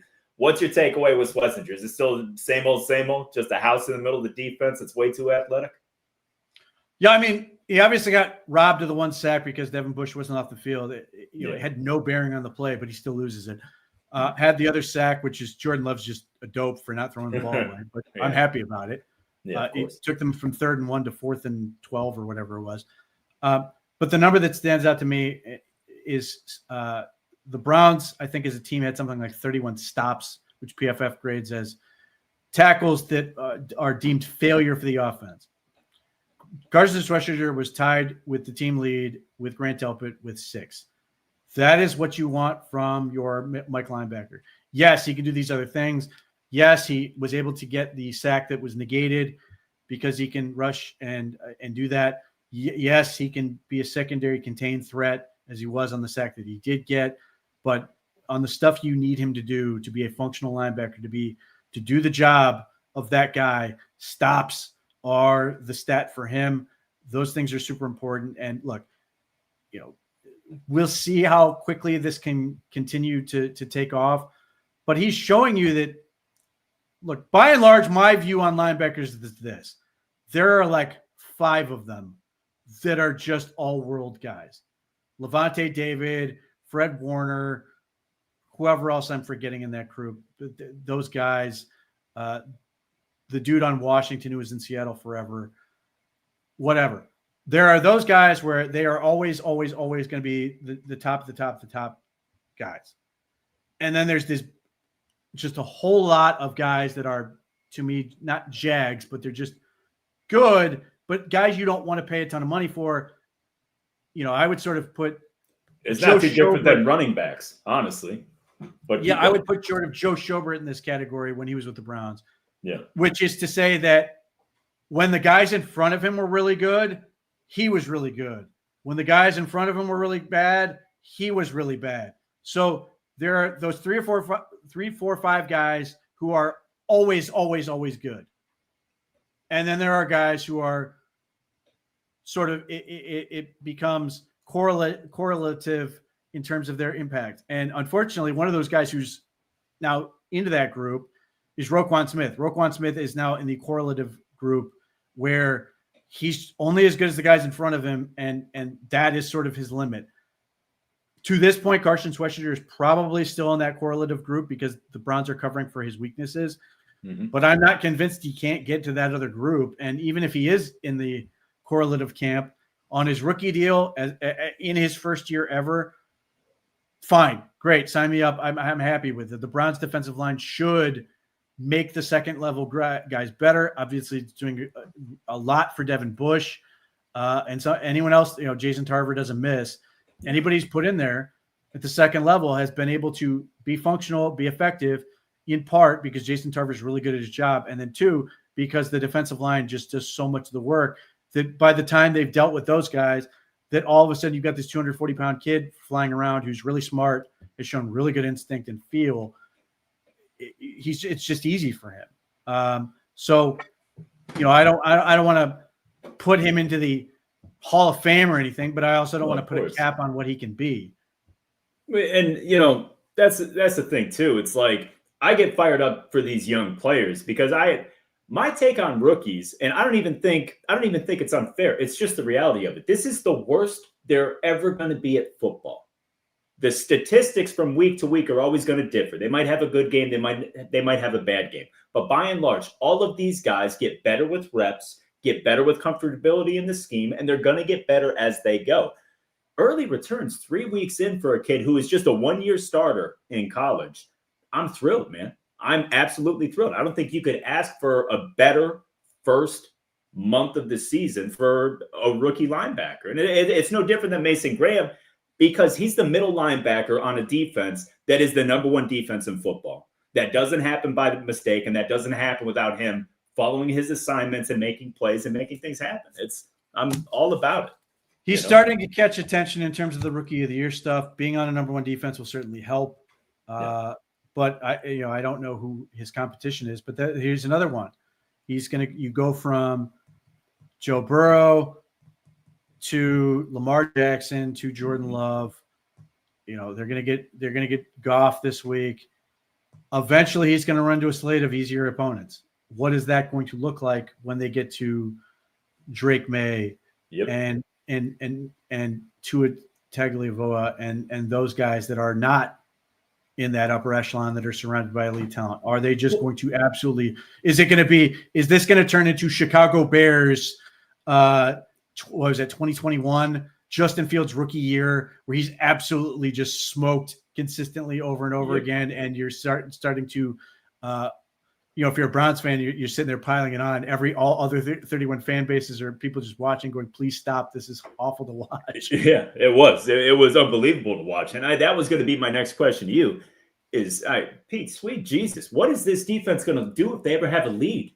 What is this defense going to do if we have a 10-point lead in the fourth quarter? What is the offense going to do to protect itself? Yeah, so this is the thing that obviously I want to see, for one thing. But what this thing is ultimately, hopefully, going to end up doing is that, let's say the Browns, let's use this week as an example. And the Browns score on their first drive. They manage to matriculate down the field, figure it out somehow, aid a penalty. I don't care. They get in the end zone, 7-0. They force a punt, and then they figure it out and kick a field goal or whatever, and suddenly they're up 10. Detroit's not going to abandon ship and stop trying to be their offense. But if we get into a situation where they're down 2 scores in the third and fourth quarter, they're going to have to start throwing the football. And at some point, what you're expecting will happen, and we sort of saw this a little bit, is you're either going to find your way to the quarterback, and eventually one of these guys is going to put one on the damn ground, or 2, you're going to get into a situation where Jordan Love did, and Jim Schwartz makes the exact right call at the exact right time, and the Browns safeties execute it perfectly, and they just steal one. And obviously we saw this in 2023. We saw hints of what this could be. Ronnie Hickman gets the interception against the Jets and just scores. Is that going to be – I think that's the vision for this thing, is that when the Browns are able to play from in front, that it just becomes, now they wrench up the pressure to a point where basically what the Ravens did to the Browns in week 2, where now it's turnovers and instant points, and the defense is just toying with them at that point. And now, we're talking about defensive touchdowns and just blowouts. No, I just want to say real quick, shout out to Chef Brian K. The Guardians did win. Way to go. That's good to hear. Happy to hear that. And thank you for keeping us posted. All right, let's shift over to the defensive backfield. Now, I know that you're a Miles Harden guy, but I feel like he had a couple of hiccups in the game. What's your take on the secondary for the most part? Grant Delpit played a wonderful game. I thought Denzel played well. Newsom played pretty well. What are you thinking about the secondary? Well, so the Miles Harden question, you didn't have to do much. It's not like they endlessly targeted him, and had the Packers made that field goal, I'm sure people would have been angry at Miles Harden because he got called for face guarding for the one DPI call. Listen, that's one of those where I say you're going to get called for it. All you can do is play hard and do the best you can. Like, I'm not going to. It's not like he tackled a guy out of desperation. No, it wasn't egregious. It wasn't bad. Yeah. No, he's in a position, and they call because he doesn't get his head around enough, and then he's supposed to play the hands and do all those things. Yeah. And made a little bumped into him. Okay, like I'm going to tell him to do the same thing and keep playing aggressive, because I just watched the week before where, unfortunately, as corners were turning their head, DeAndre Hopkins reaches out 7 feet and catches the ball right next to him. So that's sort of like, that's the risk you run. So I don't sit here and go, Miles Harden had a great game and he's the answer to all our problems. All I say at this point is he's earned himself the next opportunity to continue this thing going. Having said that, next week's game is incredibly difficult for that position unless the Browns are going to come up with another plan. So I'm curious to see what else they come up with. But by and large, watching the game and seeing people complain that, like, insert receivers going off, and then you looked at their numbers, it was 21 yards or 25 yards. And you're saying, it's like, that's how oppressive the Browns defense is, that, like, getting 2 plays feels like they're getting just absolutely ripped. Grant Delpit, outstanding 2 weeks. The one, Tucker Kraft, obviously dealing with an injury, so he's not full strength or any whatever. But he had 29 total yards. 18 of them came on a weird play where he looked like he was trying to make a run fit, ended up allowing Kraft to get behind him. Jordan Love gets him the ball. Grant Delpit has to chase him down. That was 18 of them. Yep. So he had 29 yards on like 5 catches or something, which is nothing. Like, to me, again, that's a win. Caveat of he is dealing with an injury, and I don't know where he is relative to his full strength. I think he's a top 5 tight end right now. But on back-to-back weeks, where last week He held Mark Andrews to 2 yards. Mm-hmm. 2 yards. And then Mark Andrews played really well against Detroit. Played really well. That is what Grant Delpit does. And I don't think he gets enough credit for the impact he can make in terms of taking away tight ends, where, for years and years and years, it's insert tight end is killing the Browns. They have an answer for it. Well, they have an answer for it. And that's why they paid him a whole lot of money. And then being a good tackler. And then obviously the pick he made was just outstanding. Yep. Jordan Love is looking at this and seeing Grant Delpit's lined up for Tucker Kraft, thinking, oh, he's manned up because he has been all game.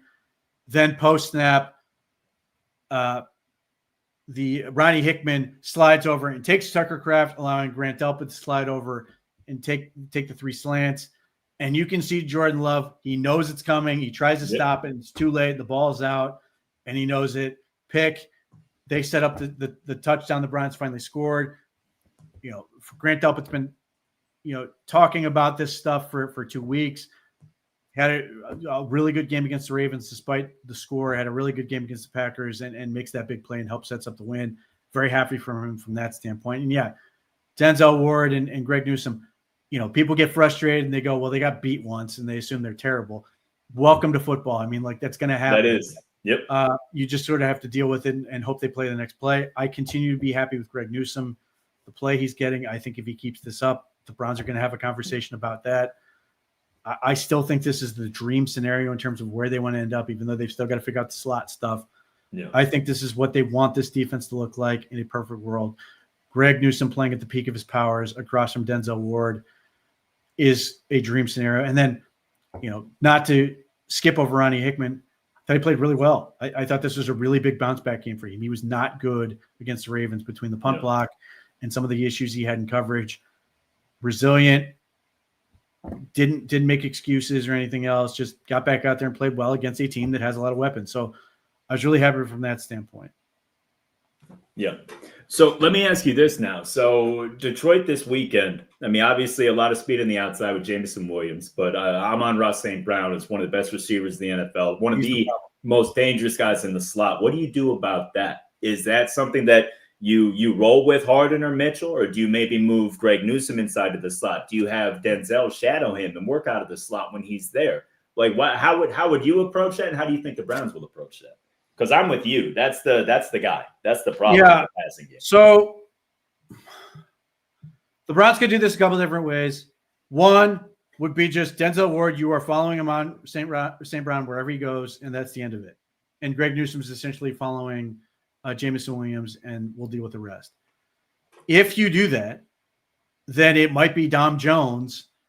That was their call up this week, who then has to take a guy like Isaac Tesla outside, and he's always going to be outside. He's never going to be anywhere else because that is what Dom Jones does. And then if they line up in a situation, or they start lining up in situations, they're going to move Amon-Ra St. Brown outside. You can put Miles Harden back inside. That is one option. The other option is somehow, some way, you are either going to, if you're going to put Miles Harden on him, you are always going to have a safety behind him. You're going to say, Miles Harden, you are going to get hands on Amon-Ra St. Brown somehow, some way, with the full confidence that you are going to have help behind you. You can knock him off his path. And that timing is that knocking him off his timing is going to be enough to get this defensive line time to create pressure. You can try to do some other stuff where you use like a linebacker or a safety out there and try to be that guy. I just don't think that's who the Browns are in terms of trying to jam him. I also think that exposes them to some other things they don't want to deal with. I think they're still going to want to be focused on the run.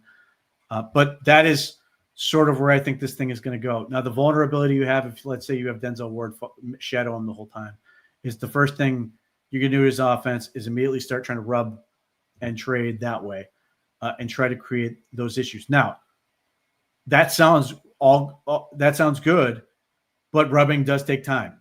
And that is sort of where the Browns defensive line can do these things, can heat up a guy like Jared Goff if they want to blitz or do some of these other things. So those are the big two things. I suspect the Browns are going to have Denzel Ward follow him around unless it gets to a point where they just do not feel comfortable putting him in the slot. Maybe they'll just have Newsome follow him around in that scenario. If they're worried about health or something else. But I think they're going to put one of those guys in and just follow him around wherever he goes, because that's simpler than trying to get into a whole chess match. But what I would guess is they will have a plan A and then a plan B in terms of how they're going to deal with it. All right. Well, let's go. Let's talk about Andre Smith, right? So obviously week 1 was catastrophic, and everybody was ready to, everybody got their pitchforks. We're ready to storm Berea to see this kid get fired on national television, but the Browns stuck with him, and it paid off. So he's got a big leg, man. Like if you can shake just like I feel like the Dustin Hopkins effect, because we're all so damn sensitive now to any sort of struggles with a kicker. It's like a here we go again type deal. But look, outside of that first game, he's got a big leg. All his other kicks have been right down the middle. Is he maybe going to be a guy? Is this something that we just, week 1 was just aberration, or how do you feel about him? I was far more nervous about the extra point than I was the 5-yard field goal. Straight up. That's fair. That's fair. Because that would have been there were a couple of sort of endings you could sort of predict, which is the Browns work their ass off, get it down to 10-9. They get all this crazy luck, and they finally score a touchdown, and then they just blow the extra point. Yeah. I think we all have my other thought was that the Browns were going to – I wasn't worried about the 55-yard field goal necessarily. I mean, obviously, he could have missed it. I was more worried they were going to do the same thing and just block it themselves and then scoop and score the way the Browns couldn't. Because I've seen that play out too many times. All you can do at this point is play game by game right now. But to your point, since game 1, every kick has been down the middle. Yeah. So you take that as good. Hopefully that's an indication of where things are going. But do I trust him? No. I know how I felt when that extra point was teeing up and sitting there. Yeah. Holy crap! Don't do this to me after you just did all these things and came back and then just absolutely blow the extra point. I feel like we're going to have those butterflies for at least a few more weeks. So I don't know if those are going to go anytime soon. But and his running mate, man, Corey Bojorquez is fantastic. He's got to be one of the better punters in the league. He's just so consistent. I don't know. It's potentially nice if we do have a young kicker with a live, strong leg that can be accurate. That would be nice to, get that little issue out of the way. So let's talk about Detroit now. We saw him go into Baltimore and basically bully Baltimore all night last night. Detroit played a pretty damn good football game. This is the best offensive line the Browns are going to face all year. This is easily the biggest test for our defensive line, in my opinion. I mean, maybe it's not what it was with Ragnow before he retired, but they're still pretty damn good. You don't think so? You don't think it's up there? Their tackles are phenomenal. Yeah. They've got 2 great tackles. They've lost some dudes inside for sure. Frank Ragnow retiring hurts, and they've got Tate Rutledge at guard because they lost Zeitler, and they've got Christian Mahogany at guard.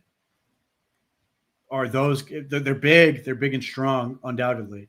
Yeah. Are they great linemen? I think they're susceptible, and particularly against what the Browns are doing, because Tate Rutledge, for example, is just a giant human being. Yeah. The last giant human being they played was Daniel Falale, and that didn't go so well. So can the Browns exploit them? This is a size versus speed matchup in a lot of ways. Graham Glasgow is like 6'8" or some stupid amount of height for a center. And then they've got giant guards. Tackles, excellent. Penei Sewell is fantastic. Taylor Decker, very good. Now, it's Myles Garrett, so, deal with it. But you've got to somehow neutralize Penei Sewell in terms of his run blocking, because he is just a dynamic player from that standpoint. But I think speed inside could be a real problem for Detroit. And I don't think the Ravens are necessarily a good barometer, because obviously people are going to look at what they did with the Browns and then compare it to what they did against Detroit and go, man, Detroit's line's really good because the Ravens couldn't get after it. The Browns were not good up front, or they are not good up front. And I still didn't feel like the Ravens were like dominating. No. They're not that good in terms of, and obviously, look, to be clear, Justin Madubuike did not play. So that is one more element that sort of helped out Detroit. But, I'd have to look at the schedule. if Minnesota was fully healthy, that's one offensive line that really stood out to me. I do think Detroit is on the better end in terms of being able to sort of, I don't want to say confident because the Browns defensive line is really good.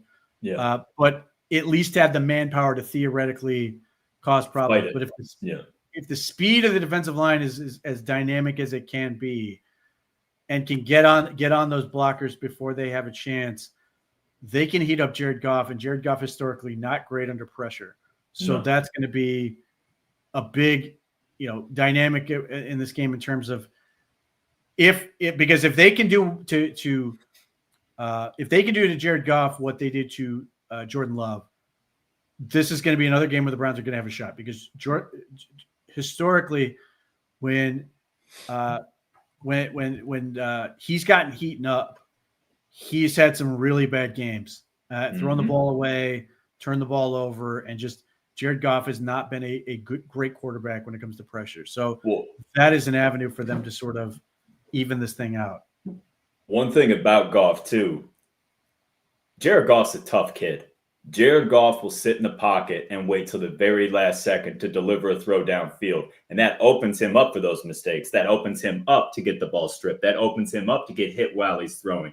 So I'm with you. I feel like this is a guy that if we can get to him and if we can limit their running game like we've done in the first 3 weeks, and we can make them throw the ball if they want to put points up and they want to move the ball downfield, that's where we can take advantage. Because I agree with you. Jared Goff's susceptible to pressure, and he is a lot like Burrow. He's one of those guys that will stare down the barrel of a gun and get absolutely wrecked in order to make a play downfield. And I think that plays into it, man. I think that's going to be good for us for sure. So the choice the Browns have to make, and it could be both, is do you trust your four to get there and get home and create pressure, or do you feel like you have to supplement it with blitzing? Because if you blitz it, obviously that could work and be great, and Carson Schwarzenegger certainly has the ability to be a blitzer. Or if you do stay home, can you, one, support particularly against Amon-Ra St. Brown and Sam Laporta on the inside of the field with your linebackers and cover the flats and do those type of things to potentially create some opportunities to get underneath the pass and try to cause problems that way in addition to just being coverage options? Or is your mindset what it has often been this year, which is we're racing to the quarterback and we're going to try to make him throw the ball as fast as possible and we're going to heat him up and see what happens? And the answer could very well be both. It could be we'll see which way is better. That is going to be sort of interesting because at some point Schwarzenegger, one of these guys, is going to be able to hopefully settle underneath the way Grant Delpit did, take one of these passes and hopefully house it. So how about defensively? I mean, we all know Aiden Hutchinson is the guy that makes that front tick. And we talked about DJ Reader and the problems the fits he used to give the Browns when he was in Cincinnati. But I don't know. Do you think this is a shutdown type of defense? Do you think it's on the level of the Packers? Do you think it's going to be that type of struggle for us? Do you think we're maybe going to be able to get a little stuff going with Quinshawn on the ground and work from there? They got to find a way to run the ball. Yeah. And if DJ Reader is DJ Reader, and I don't know, I don't know where he's at in sort of his arc. That has historically been awful for them. He has just collapsed the thing and just dominated the Browns up front. And he has won a game by himself. Yeah. If they can run the ball, that is going to open things up. Their linebackers are fine. I don't think they're special. They're reasonably good. But if you can do that, that should open some things up because their corners are grabby. Terrion Arnold has a lot of penalty flags to his name. And the Browns just took advantage of that with the Packers guys grabbing. I'm curious to see if they can sort of punish those guys and put enough pressure on them to sort of take advantage on the outside. Obviously, you've got to be careful with Branch. Yeah, I was just going to bring him up. He's a guy where Flacco can make a mistake and something. Branch can catch the ball he would refuse to catch on multiple occasions against Lamar Jackson and go the other way, and suddenly there's instant points on the board. So that is the threat you face with a guy like that. Very good football player. But I think the thing with the Detroit Lions is I don't see weaknesses. I just see a very sound overall, pretty good defense, and that's sort of the challenge for you. Is you're not playing a defense with a bunch of holes. You're playing a defense which is pretty good, and that I think is the most dangerous element for the Browns because it doesn't give you an obvious place to attack, other than God, I hope we can run the ball because that should open everything else up. Yeah. Okay. Well, let's bounce around the AFC North a little bit. And obviously, we'll finish off talking about Jacksonville after the Texans disappointed all of us. But let's start with Cincinnati, right? Pretty much status quo with them, like we talked about it last week. No Joe Burrow takes them out of anything relevant, in my opinion. But Jake Browning's still a tough quarterback. He's not great, but he's going to be able to move the ball. They're going to be able to put up numbers. But it's what they were last year with Joe Burrow, just with 70% of the offensive output, in my opinion. So, like, Cincinnati's kind of a non-factor to me anymore. Would you agree?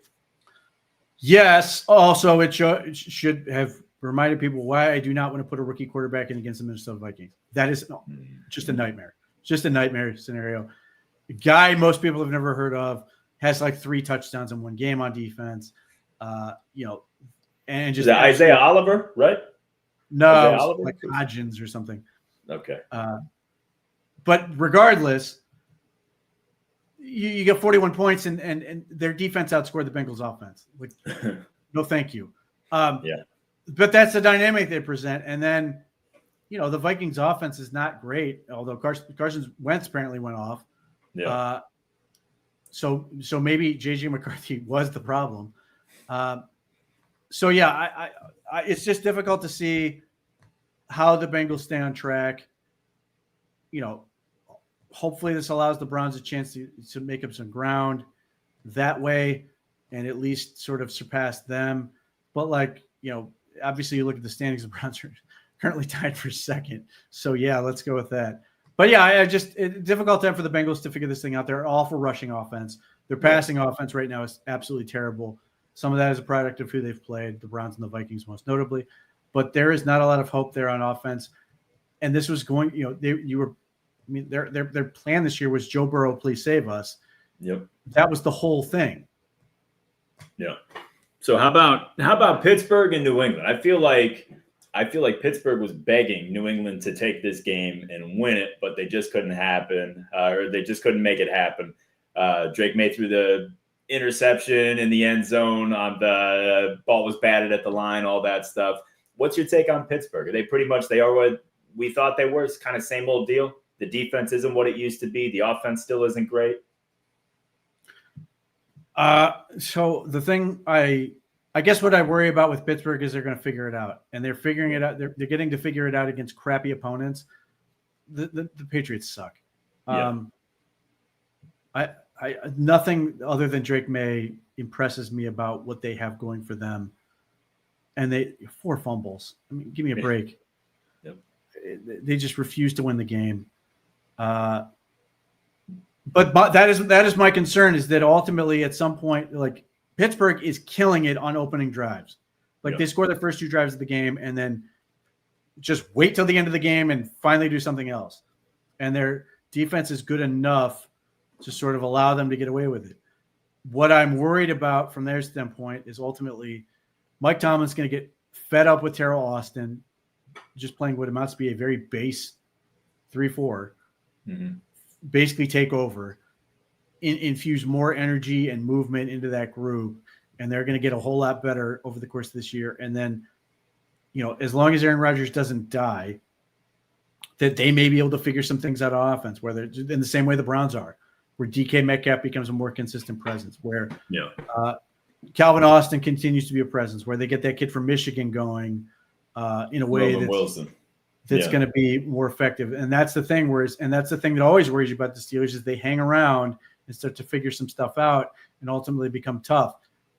I am hoping that the Browns curve is going to put them ahead so that hopefully they can steal that one or just win it, preferably win it by 4 touchdowns in week 6, and then put them on the back foot from that standpoint. But this is sort of the classic Steelers thing where the classic Steelers thing in the sense that they will get better over the course of the season, but it just happened to work out. They got the opposite situation of the Browns, where the early part of their schedule is absolute easy street, and it's going to ramp up. Now, the challenge you run into with the Steelers is they have to get better, or they're going to be in real trouble because they're eventually going to run into a glut of teams that are really, really good.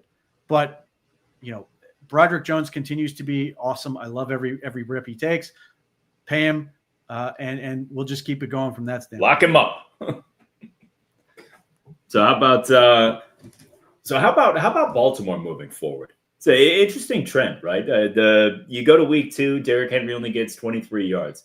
Weeks 1 and 3, he's responsible for some pretty bad fumbles. I feel like Baltimore sitting at 1 and 2 has to be kicking themselves, have to be one of the disappointments in the league right now. But it's still just week 3. None of it means a damn thing because the Ravens are probably going to go on a run and do their thing and do what they do and be sitting at the top of the division at the end of the year. Is there anything going on in Baltimore right now? Because they've got the injuries here or there. Madubuike was hurt. But is there anything going on there that would change their trajectory for you? Yeah, it's the amount of punishment Lamar Jackson continues to take. Detroit Lions got 7 sacks on him, and a lot of those were he's trying to make something happen, and he's taking hits, not unlike Joe Burrow. And you take the wrong one, and it doesn't have to be season-ending. It could just be he's slower. He can't move the way he wants to. And even if that happens, they are cooked. They cannot. Their offensive line is not good enough to protect him. Their offense, if he is, I won't say immobile. Let's say he's just human. Their offensive line is not good enough.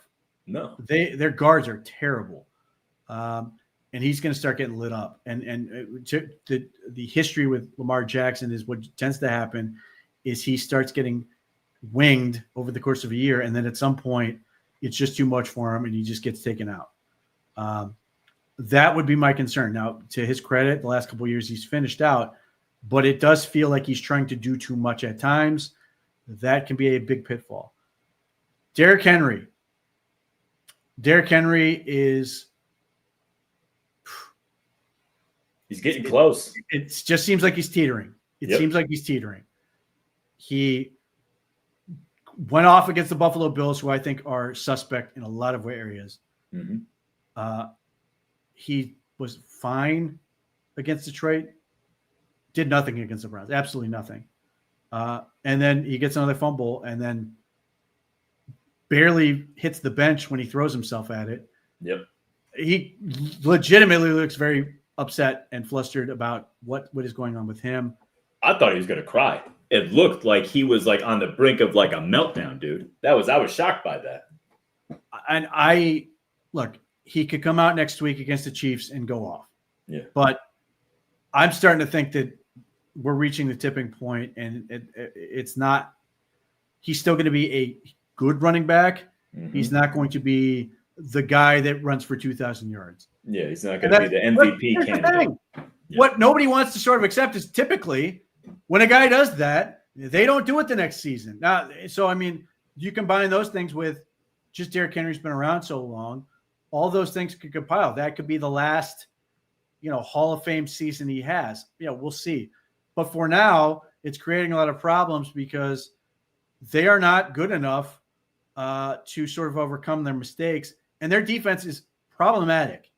And this drives me nuts because the Browns couldn't take advantage of this and made them look really, really good.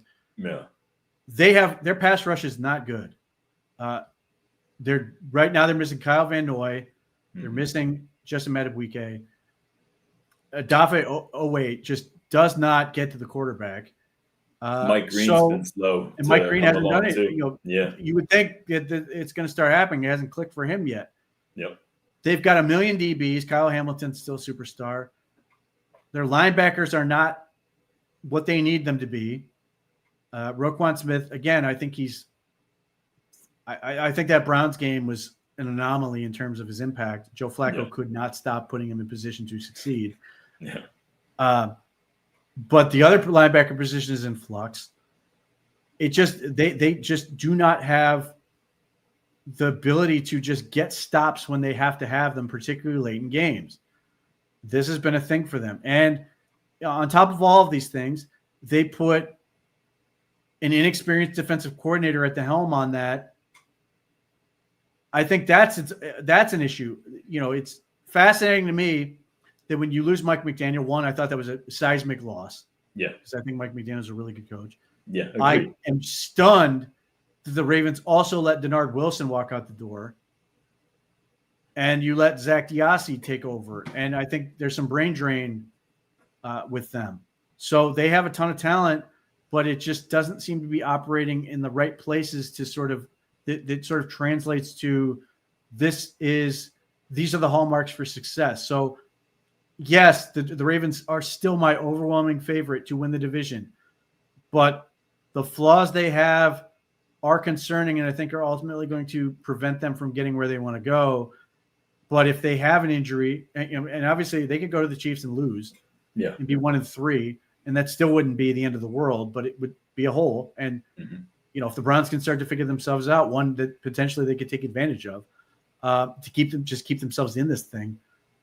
That's more the interesting dynamic to me is that how long are they going to mess around and let the rest of the division hang around and sort of be in the mix. So let's go to Jacksonville now, because obviously we have interest. We have interest every single weekend in seeing Jacksonville lose and seeing our pick shoot up higher and higher on that draft board. Now, Houston's not a good football team right now. No, they cannot protect CJ Stroud. CJ Stroud has, it's legitimately bad. And they still almost beat Jacksonville. And they should have, let's be honest. Like it was like there were plays to be made, and it's a disappointment that they lost. So Jaguars have an easy division. The AFC South is nothing to sneeze at, right? Or nothing to be afraid of, I should say. Houston's not good. Tennessee's not good. The Colts and Indiana Jones, my favorite nickname in the NFL right now. That's a tough ball club. That's a good team. They're cooking. They are. Do they not have the biggest lead of any of the team in the league? They're killing people. And Jonathan Taylor looks amazing. Like it's just I'm impressed with the Colts right now. But I wanted to go over the schedule with you because I think this will be a fun little practice here. So they got the 49ers on Sunday, which Nick Bosa tears his ACL right in time to not be there. Yes, dude, I'm aware. What are you worried about? It's a Mac Jones revenge game, Pete. Well, it's not even a question. They may put the starter back in. No, first of all, you're right. You're right. And that's always my favorite thing is when a 5-week injury for a starter turns into a 2-week injury because his backup's playing well. I love that he walked that off. Got to rush him back out there because you're getting great blocking up front. That's definitely not going to be a problem. No. Yeah, I mean, look, I think the Jaguars suck. I think they are terrible. Now, what worries me is they could get a whole lot better because they do have guys who are really talented. Brian Thomas is doing nothing, and he should be doing a whole lot. Travis Hunter, I don't know what the plan is there. I am worried. One of the things that I said before the draft is there was a part of me that worried he was going to be Desmond Howard. Yeah. Where you go, college superstar that gets to the league, and you're just like, he can't do anything.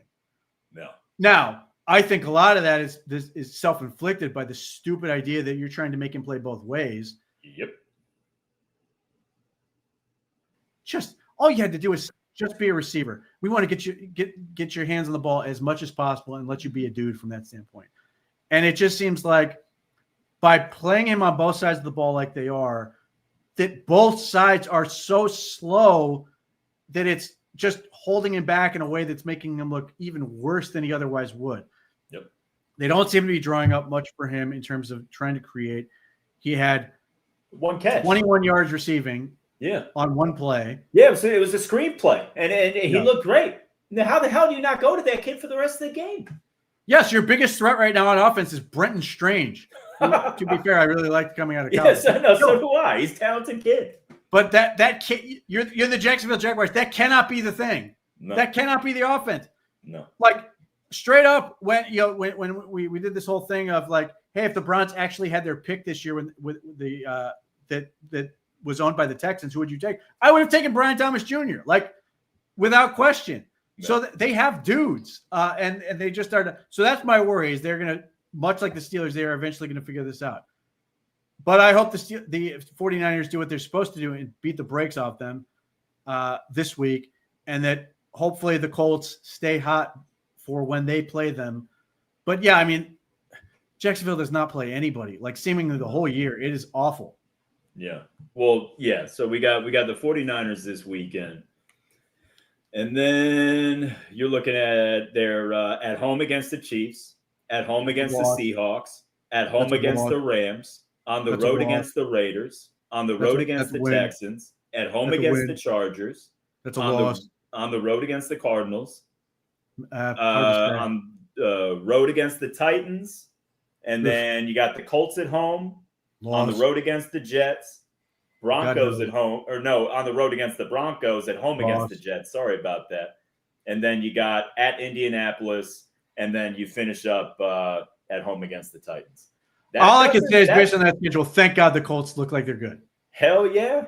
But look, AFC West, that's a tough conference matchup right there. Yeah. That's potentially 4 losses right there. I'll take that. That's not bad. And look, based on what I've said, I don't know what my math worked out to, but it does sound like they're about 6-11. Yeah, and look, I'm sorry. I get it. I get what you're saying, and I like the talent on that offense too. I love Baishal Tootin. They took in the 3rd round, I believe. That kid's a speedster. Annoying. That's annoying that he's looked very good. Yeah, I do not like this development. Look, I mean, tell me that you don't feel at least a little bit good about Trevor Lawrence. He looks so stuck in neutral, Pete. I can't believe that this kid was the second coming of Jesus Christ when he got drafted, dude. Like he was the guy. Yeah, I look, this goes back to a whole thing. If your quarterback ever asked me where not to go to college, number 1 on the list is Clemson. Yeah. It's awful. They do not teach you anything. Then look what they're doing. Trevor Lawrence's offense when he was there was like nothing but straight lines, and there was nothing. He never had to think or do anything or develop. Yeah. It was so easy. And yeah, I really like Cade Klubnik in terms of like the style of quarterback he plays, the toughness. He does a whole lot of things that like sort of. He's got a little Baker right to me. They get right to me. Like stylistically, he's right up my alley. Yeah. But just Clemson is just a nightmare for development for these guys. So when he came out, this was everybody again to your point. The greatest horse-faced quarterback of all time, maybe other than John Elway, and all I saw were all these things that he had to fix, and they're still not fixed. From what I've read, it sounds like the receivers are a big reason for Trevor Lawrence's struggles, but you're not going to convince me to buy Trevor Lawrence at this point. You're not going to convince me he is a top 15 or top 10 quarterback.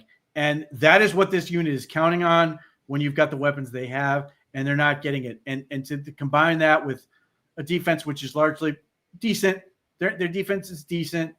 They should get more than they're getting. This is a team that expects. I think they projected themselves to be a playoff team. I am dubious of that. I don't think they're going to get there, and I'm here for it. But yeah, I just the contract they gave Trevor Lawrence, the whole thing, and then even the conversation that happened this offseason where people were like, "Would you trade the number 2 pick for Trevor Lawrence?" No, I would absolutely not do this. No, he terrifies me because there are too many things he just doesn't see. And I'll just go back to when the Browns last played him, and it was just too easy to fool him and just get him. 2023, we ate him alive. Yeah, Martin Emerson, like all of his career picks are Trevor Lawrence. So yeah, I mean, I know they're betting so hard on Liam Cohen and all these other things, but it just seems like he has backed the wrong horse in terms of the quarterback position. We'll see. Again, they are a team where I could see them get better, but if they start getting injuries up front, it's going to get worse. It's going to get just uglier. And again, if the Colts continue to be a legit team, I wish they played them, basically the next 2 weeks and we get them going now. But I could easily I don't see how they finish above 500 unless their offense gets dramatically better. Yeah. Yeah. And I particularly don't even see that anyway. I don't see it. I'm not a Lawrence guy. I don't see it happening. The one thing that I would worry about, I don't know how he's going to be as a head coach, but I think Liam Cohen's he's a good football coach. I think he's a good offensive mind, and I feel like they're going to get that running game going pretty strong. That's my main concern with that team, because I don't think Lawrence is going to put fear into anybody. But if they've got a tough defense, good pass rush, and a strong running game, they can sneak out some victories that they probably aren't going to earn. So that would be my concern from them. And I know it's early, and if he is the next, great, if he is Justin Jefferson and, Darius Slay rolled into one, obviously Travis Hunter's going to be whatever. But the early returns on Mason, what we've seen from Quinshawn, and then the fact that we're going to have what could potentially be a top 10 pick on top of it. Sweet Jesus. Andrew Berry saved his reputation on these early returns. I mean, it's what a trade. What a first 3 rounds.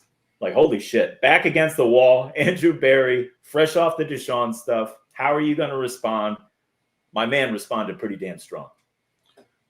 Well, you go through what you just talked about, which is, Mason Graham, Carson Schwester, Quinshawn Judkins, Harold Fannin, Dylan Sampson. That in itself is a hell of a run. You still have the 2 quarterbacks you haven't figured out. Then you get into the undrafted element. Isaiah Bond, Aiden Huntington, Donovan McMillan. Some of those guys that could potentially help themselves. Raheem Sanders, I don't know where that's going to go, but whatever. He's there. Was acquired. That's before you even mention that you have another first-round pick next year. That's stupid at that point. That you've got all those things, and then you have multiple first-round picks. It's been entertaining for me because there are people who are still absolutely convinced that Andrew Berry is going to get fired after this offseason, where on top of what I just laid out in the draft, they got Malik Collins, who's dominating. They've got these other players that they brought in, Cornelius Lucas, whatever you want to say. He's been a valuable contributor because he's had to be. Yeah. That they are getting guys that in these cases are largely temps. Hopefully Malik Collins is going to keep it going and be here another year because he's just that damn good. Mm-hmm. But you're kidding yourself if you think, they're going to say, hey, we finally figured this thing out. Get out. Like, that's the part that makes no sense to me. Like, things can change, but I think from an ownership standpoint, you're sitting there going, yeah, man, it sucks. The whole Deshaun Watson thing is absolutely awful, but I couldn't have envisioned a better turnaround in terms of draft assets and players in 1 year that you can the whole goal of this year, beyond just winning football games, is to put yourself in a position where you can see where this thing goes to where they can compete. And everything, people ask all the time on, forums and stuff like that, when do you see this team going to the playoffs? And I don't think in those terms. I think in terms of building for the Super Bowl. Mm-hmm. You have a Super Bowl championship caliber defense. Everybody said, well, that doesn't do me any good. We're not going to make the playoffs. That's fine. But if we come out of this season, we're sitting there going, they've just got to get the offensive line right. They've got to get a quarterback, and they've just got to keep adding weapons and doing some stuff around the edges, like potentially a slot corner or whatever little tweaks you're going to have to make on defense on a group that is still very young. Mm-hmm. That you're going to live with that all day because it's not necessarily about making the playoffs, because you may not make it your first year with all these young players, because the Browns could go from a scenario where they go from a 40-year-old quarterback and a bunch of 30-plus offensive linemen minus whoever else is going to be in there. But if Jack Conklin gets back out there and Cornelius Lucas is your starting left, Cornelius Lucas has now lapped the field on age. Oh, yeah. He's 35. Oh, yeah. That all of those guys could be gone and replaced. Maybe they'll find a way to keep one of them or something, but they are going to try. If it's bringing in, let's say they draft a quarterback. Let's say they draft multiple offensive linemen. Let's say they find another receiver somewhere. Like, this is going to go from this weird dynamic of having a bunch of old guys with the quarterback and the offensive line to suddenly your quarterback and your offensive line is going to match the skill. And you're going to go from this weird element where you have one of the oldest quarterbacks in the league and one of the oldest offensive lines to having the youngest roster of anybody in the league. Like, the average age for the Browns defense is like 26 and change. And some of that is guys like Shelby Harris, Malik Collins, who's like 30. Yep. They've got, and Jerome Baker is, I guess, sort of, because he's 28 and Tony Grossi's ready for him to retire. Yep. And the veteran safeties you brought in, like DeMonte KZ, who's jacking up that average even though he's inactive. Yeah. That group is super young. So you're going to likely have seemingly a very, very young offense. So if your expectations are then, well, this young offense, and it'd be great if it did, is just going to hit the ground running and be great immediately, it's probably not going to work out that way. But if they can keep this thing together, avoid the catastrophic injuries, and get that development, they pick the right quarterback and all those things, then all of a sudden they're going to be right in that sweet spot where they've got a super young roster with a bunch of guys on rookie contracts, and they're in a big window where they can just push this thing and push this thing and push this thing. The Deshaun Watson contract is gone. Those Lion contracts are gone, and they can start using the money the way they want and really load up and do those things. So that, beyond the even ignoring the whole Andrew Berry should be fired thing, like, one, if they fire one, they're going to fire both of them. Yeah. I don't know. Did you see the video of them after the Oh, yeah. I thought that was great. That got me all fired up. I love that. Yes. Yeah. There looks like a ton of division between those two. Like, they hate each other. Look, they went right behind that thing as the cops and everybody are clapping them up, and they went and choked each other out. The other part that people don't seem to want to acknowledge is, if you're sort of in this camp, there are two camps. There are the people who are like, body of work, 6 years, they haven't done enough. It's time to this thing has run its course. It's time to go in a different direction. Or there are the people who are like, listen, Deshaun Watson, all that stuff sucks, but what have you done for me lately? What have you done for me lately is quite a bit. And I don't care about what happened 3 years ago. I care about what's happening right now. And what happened right now is Andrew Berry's cooking, and Kevin Stefanski's a pretty good coach. And the other part I don't want to lose, I don't want to have to replace all those assistants like Jim Schwartz, like those defensive guys. And I don't want to bring in a bunch of jabronis in here that are going to potentially say, hey, Mason Graham, I want you to put on 30 pounds. Or so-and-so doesn't fit my vision. I don't know what to do with Harold Fannin. I'll just trade him. Those type of things where you sit there and go, you get this whole thing of where it's not I want my guys. I want my guys. And like, I don't think Jimmy Haslam has any interest in that. I certainly don't. So I think they're going to get every opportunity to figure this thing out and take whatever this vision is, forward. I am curious. I have no meaningful opinions on the quarterbacks at this point. I am letting this thing just wash over me as I watch, because one, I know this. Lenore Sellers is not going away. Yeah. Because Lenore Sellers is, even if you think he's horrifically flawed and needs a million years of development, all of which I do. He barely played in high school, barely played in college, but it only takes Andrew Berry and Kevin Stefanski to go, that's Josh Allen. That's Josh Allen. He has all the tools. He can do this thing, and arguably a less broken Josh Allen. And then we can figure this thing out. Meanwhile, we're on the precipice of Fernando Mania with his performance. Yeah, for real. This past week against Illinois, they're going to get Oregon in 2 weeks. Are you a Garrett Nuss? Do you have an early opinion on these guys, whether it's Fernando Mendoza? So Garrett Nussmeier? I like Mendoza a lot, and I like Mendoza from the fact that, like, look, Cal last year, everybody knew how good Cam Ward was, but it was Fernando Mendoza at Cal that led the ACC in passing yards. He's accurate. He's got great feet. He's a smart kid. He's got a strong arm. Mendoza's the one that, like, intrigues me the most. I don't know. There's still so much of the season to go.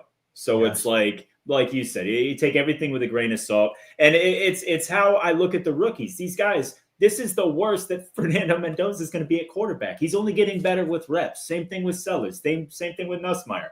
I was intrigued with Mateer from Oklahoma. I know he's hurt. I don't know how long that's going to be or how that's going to hold him out. I mean, I don't necessarily love the quarterbacks this year, but at this stage in the game, you rarely do. It's always about the totality of the season. You get these guys in the workouts and you see just where the physicals are, how big they are, how strong the arm is when they're next to the other guys. So it's like, it's tough to really pinpoint anything now, but I do like Mendoza. Sellers, I mean, you nailed it. The size speed combo with that arm talent is so intriguing. And he seems like such a good kid, such a smart kid, good head on his shoulders. That's intriguing for me. And especially you got Dylan Gabriel, you got Shadur, you got a couple of guys that I feel like I feel like almost like raising the floor of the quarterback room, right? Like high floor, low ceiling guys. Right. You know, they're going to take a gamble on a guy with the physical traits. They're just they have to, because like if you're like, look at the Miami Dolphins. If you're sitting there with Tua Tagovailoa and you're looking at your rival across the way and they have Josh Allen, we're not playing the same freaking game, man. It's just not. Like these guys, like you're not going to go into that. You're bringing a super soaker to a gunfight. You can't do that. And if they don't legitimately go after a high end talent, you know, you're going to get in quarterback purgatory. Living in Florida just has jaded you so much. Yeah. No, look, don't get me wrong. No, okay? I'm right there with you. He is a pea shooter compared to not even Josh Allen. Like Drake May entering that fray. You're sitting there. Come on, what are we doing? He's the fourth most talented starter in the division. I didn't say quarterback because there's backups with more talent. That's where I'm at. That's all I'm saying.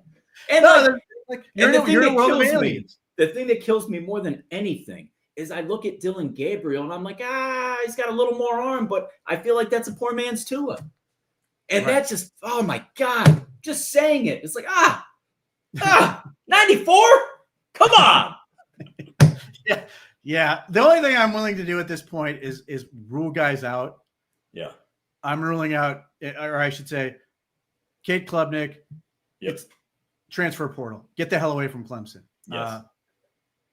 Carson Beck is a no for me. I can't do it. Unless he has the Maginot line in front of him, he is absolutely screwed. Yep. He makes too many dumb decisions when guys get pressure on him. So, you know, DJ Lagway to me was never realistic this year anyway. No. Personally, I would, you know, as much as I understand where people would come out on Sellers and these guys, I think Sellers should probably stay in school another year. Oh, 200%. Yeah. These next couple weeks are going to be really interesting.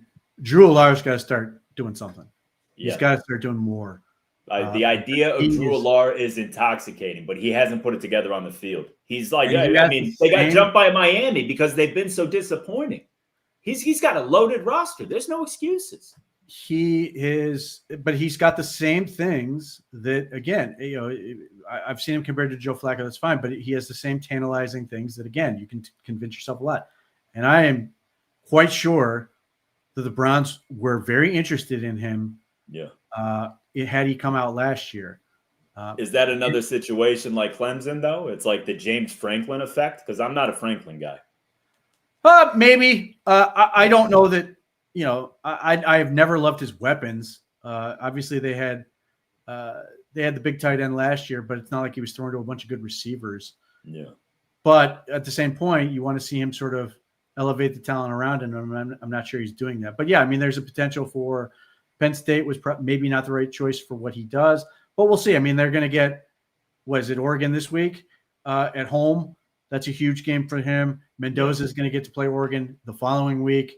So we're going to get a lot of good quarterback matchups, and we'll see what Mateer's situation is, because to me, he is a manic version of Baker Mayfield with a rubber arm. And when I say rubber arm, I mean the arm angles he uses to just whip the thing around. It looks like his arm is practically indestructible considering the amount of torque he puts on it. But he does some stuff where I just sit there and go, you're playing too far out of control. But again, he's another one where you sit there and go, I get it. I understand it. So I see the tools. Yeah. Yeah. So we'll see where we end up with that. But I am curious to see that. But I've seen so many people jump to the conclusion, well, the Browns are picking between so-and-so and so-and-so, which assumes a lot of things. Oh, yeah. But yeah, and I haven't even had a chance to watch the kid from Oregon because they played no one. Yeah. So he's young though, isn't he? Isn't he a freshman, Dante Moore? No, he's technically eligible, though I'm not sure he's in a rush. Okay, I thought he was younger. That's my fault. But this will be for his first real game. So we'll see. I'm more interested in seeing these guys play competition that matters, which is why Fernando Mendoza got to play a real team, even though and Cignetti may be helping him a little bit because Cignetti does a really good job. He But does. he cooked, and they're eventually gonna play teams that are more talented than they are. Can they keep it going against those teams? And at that point, you sit there and go, okay, listen, I can't argue with this anymore. So yeah, that's sort of where we're at and seeing where those guys are going to end up.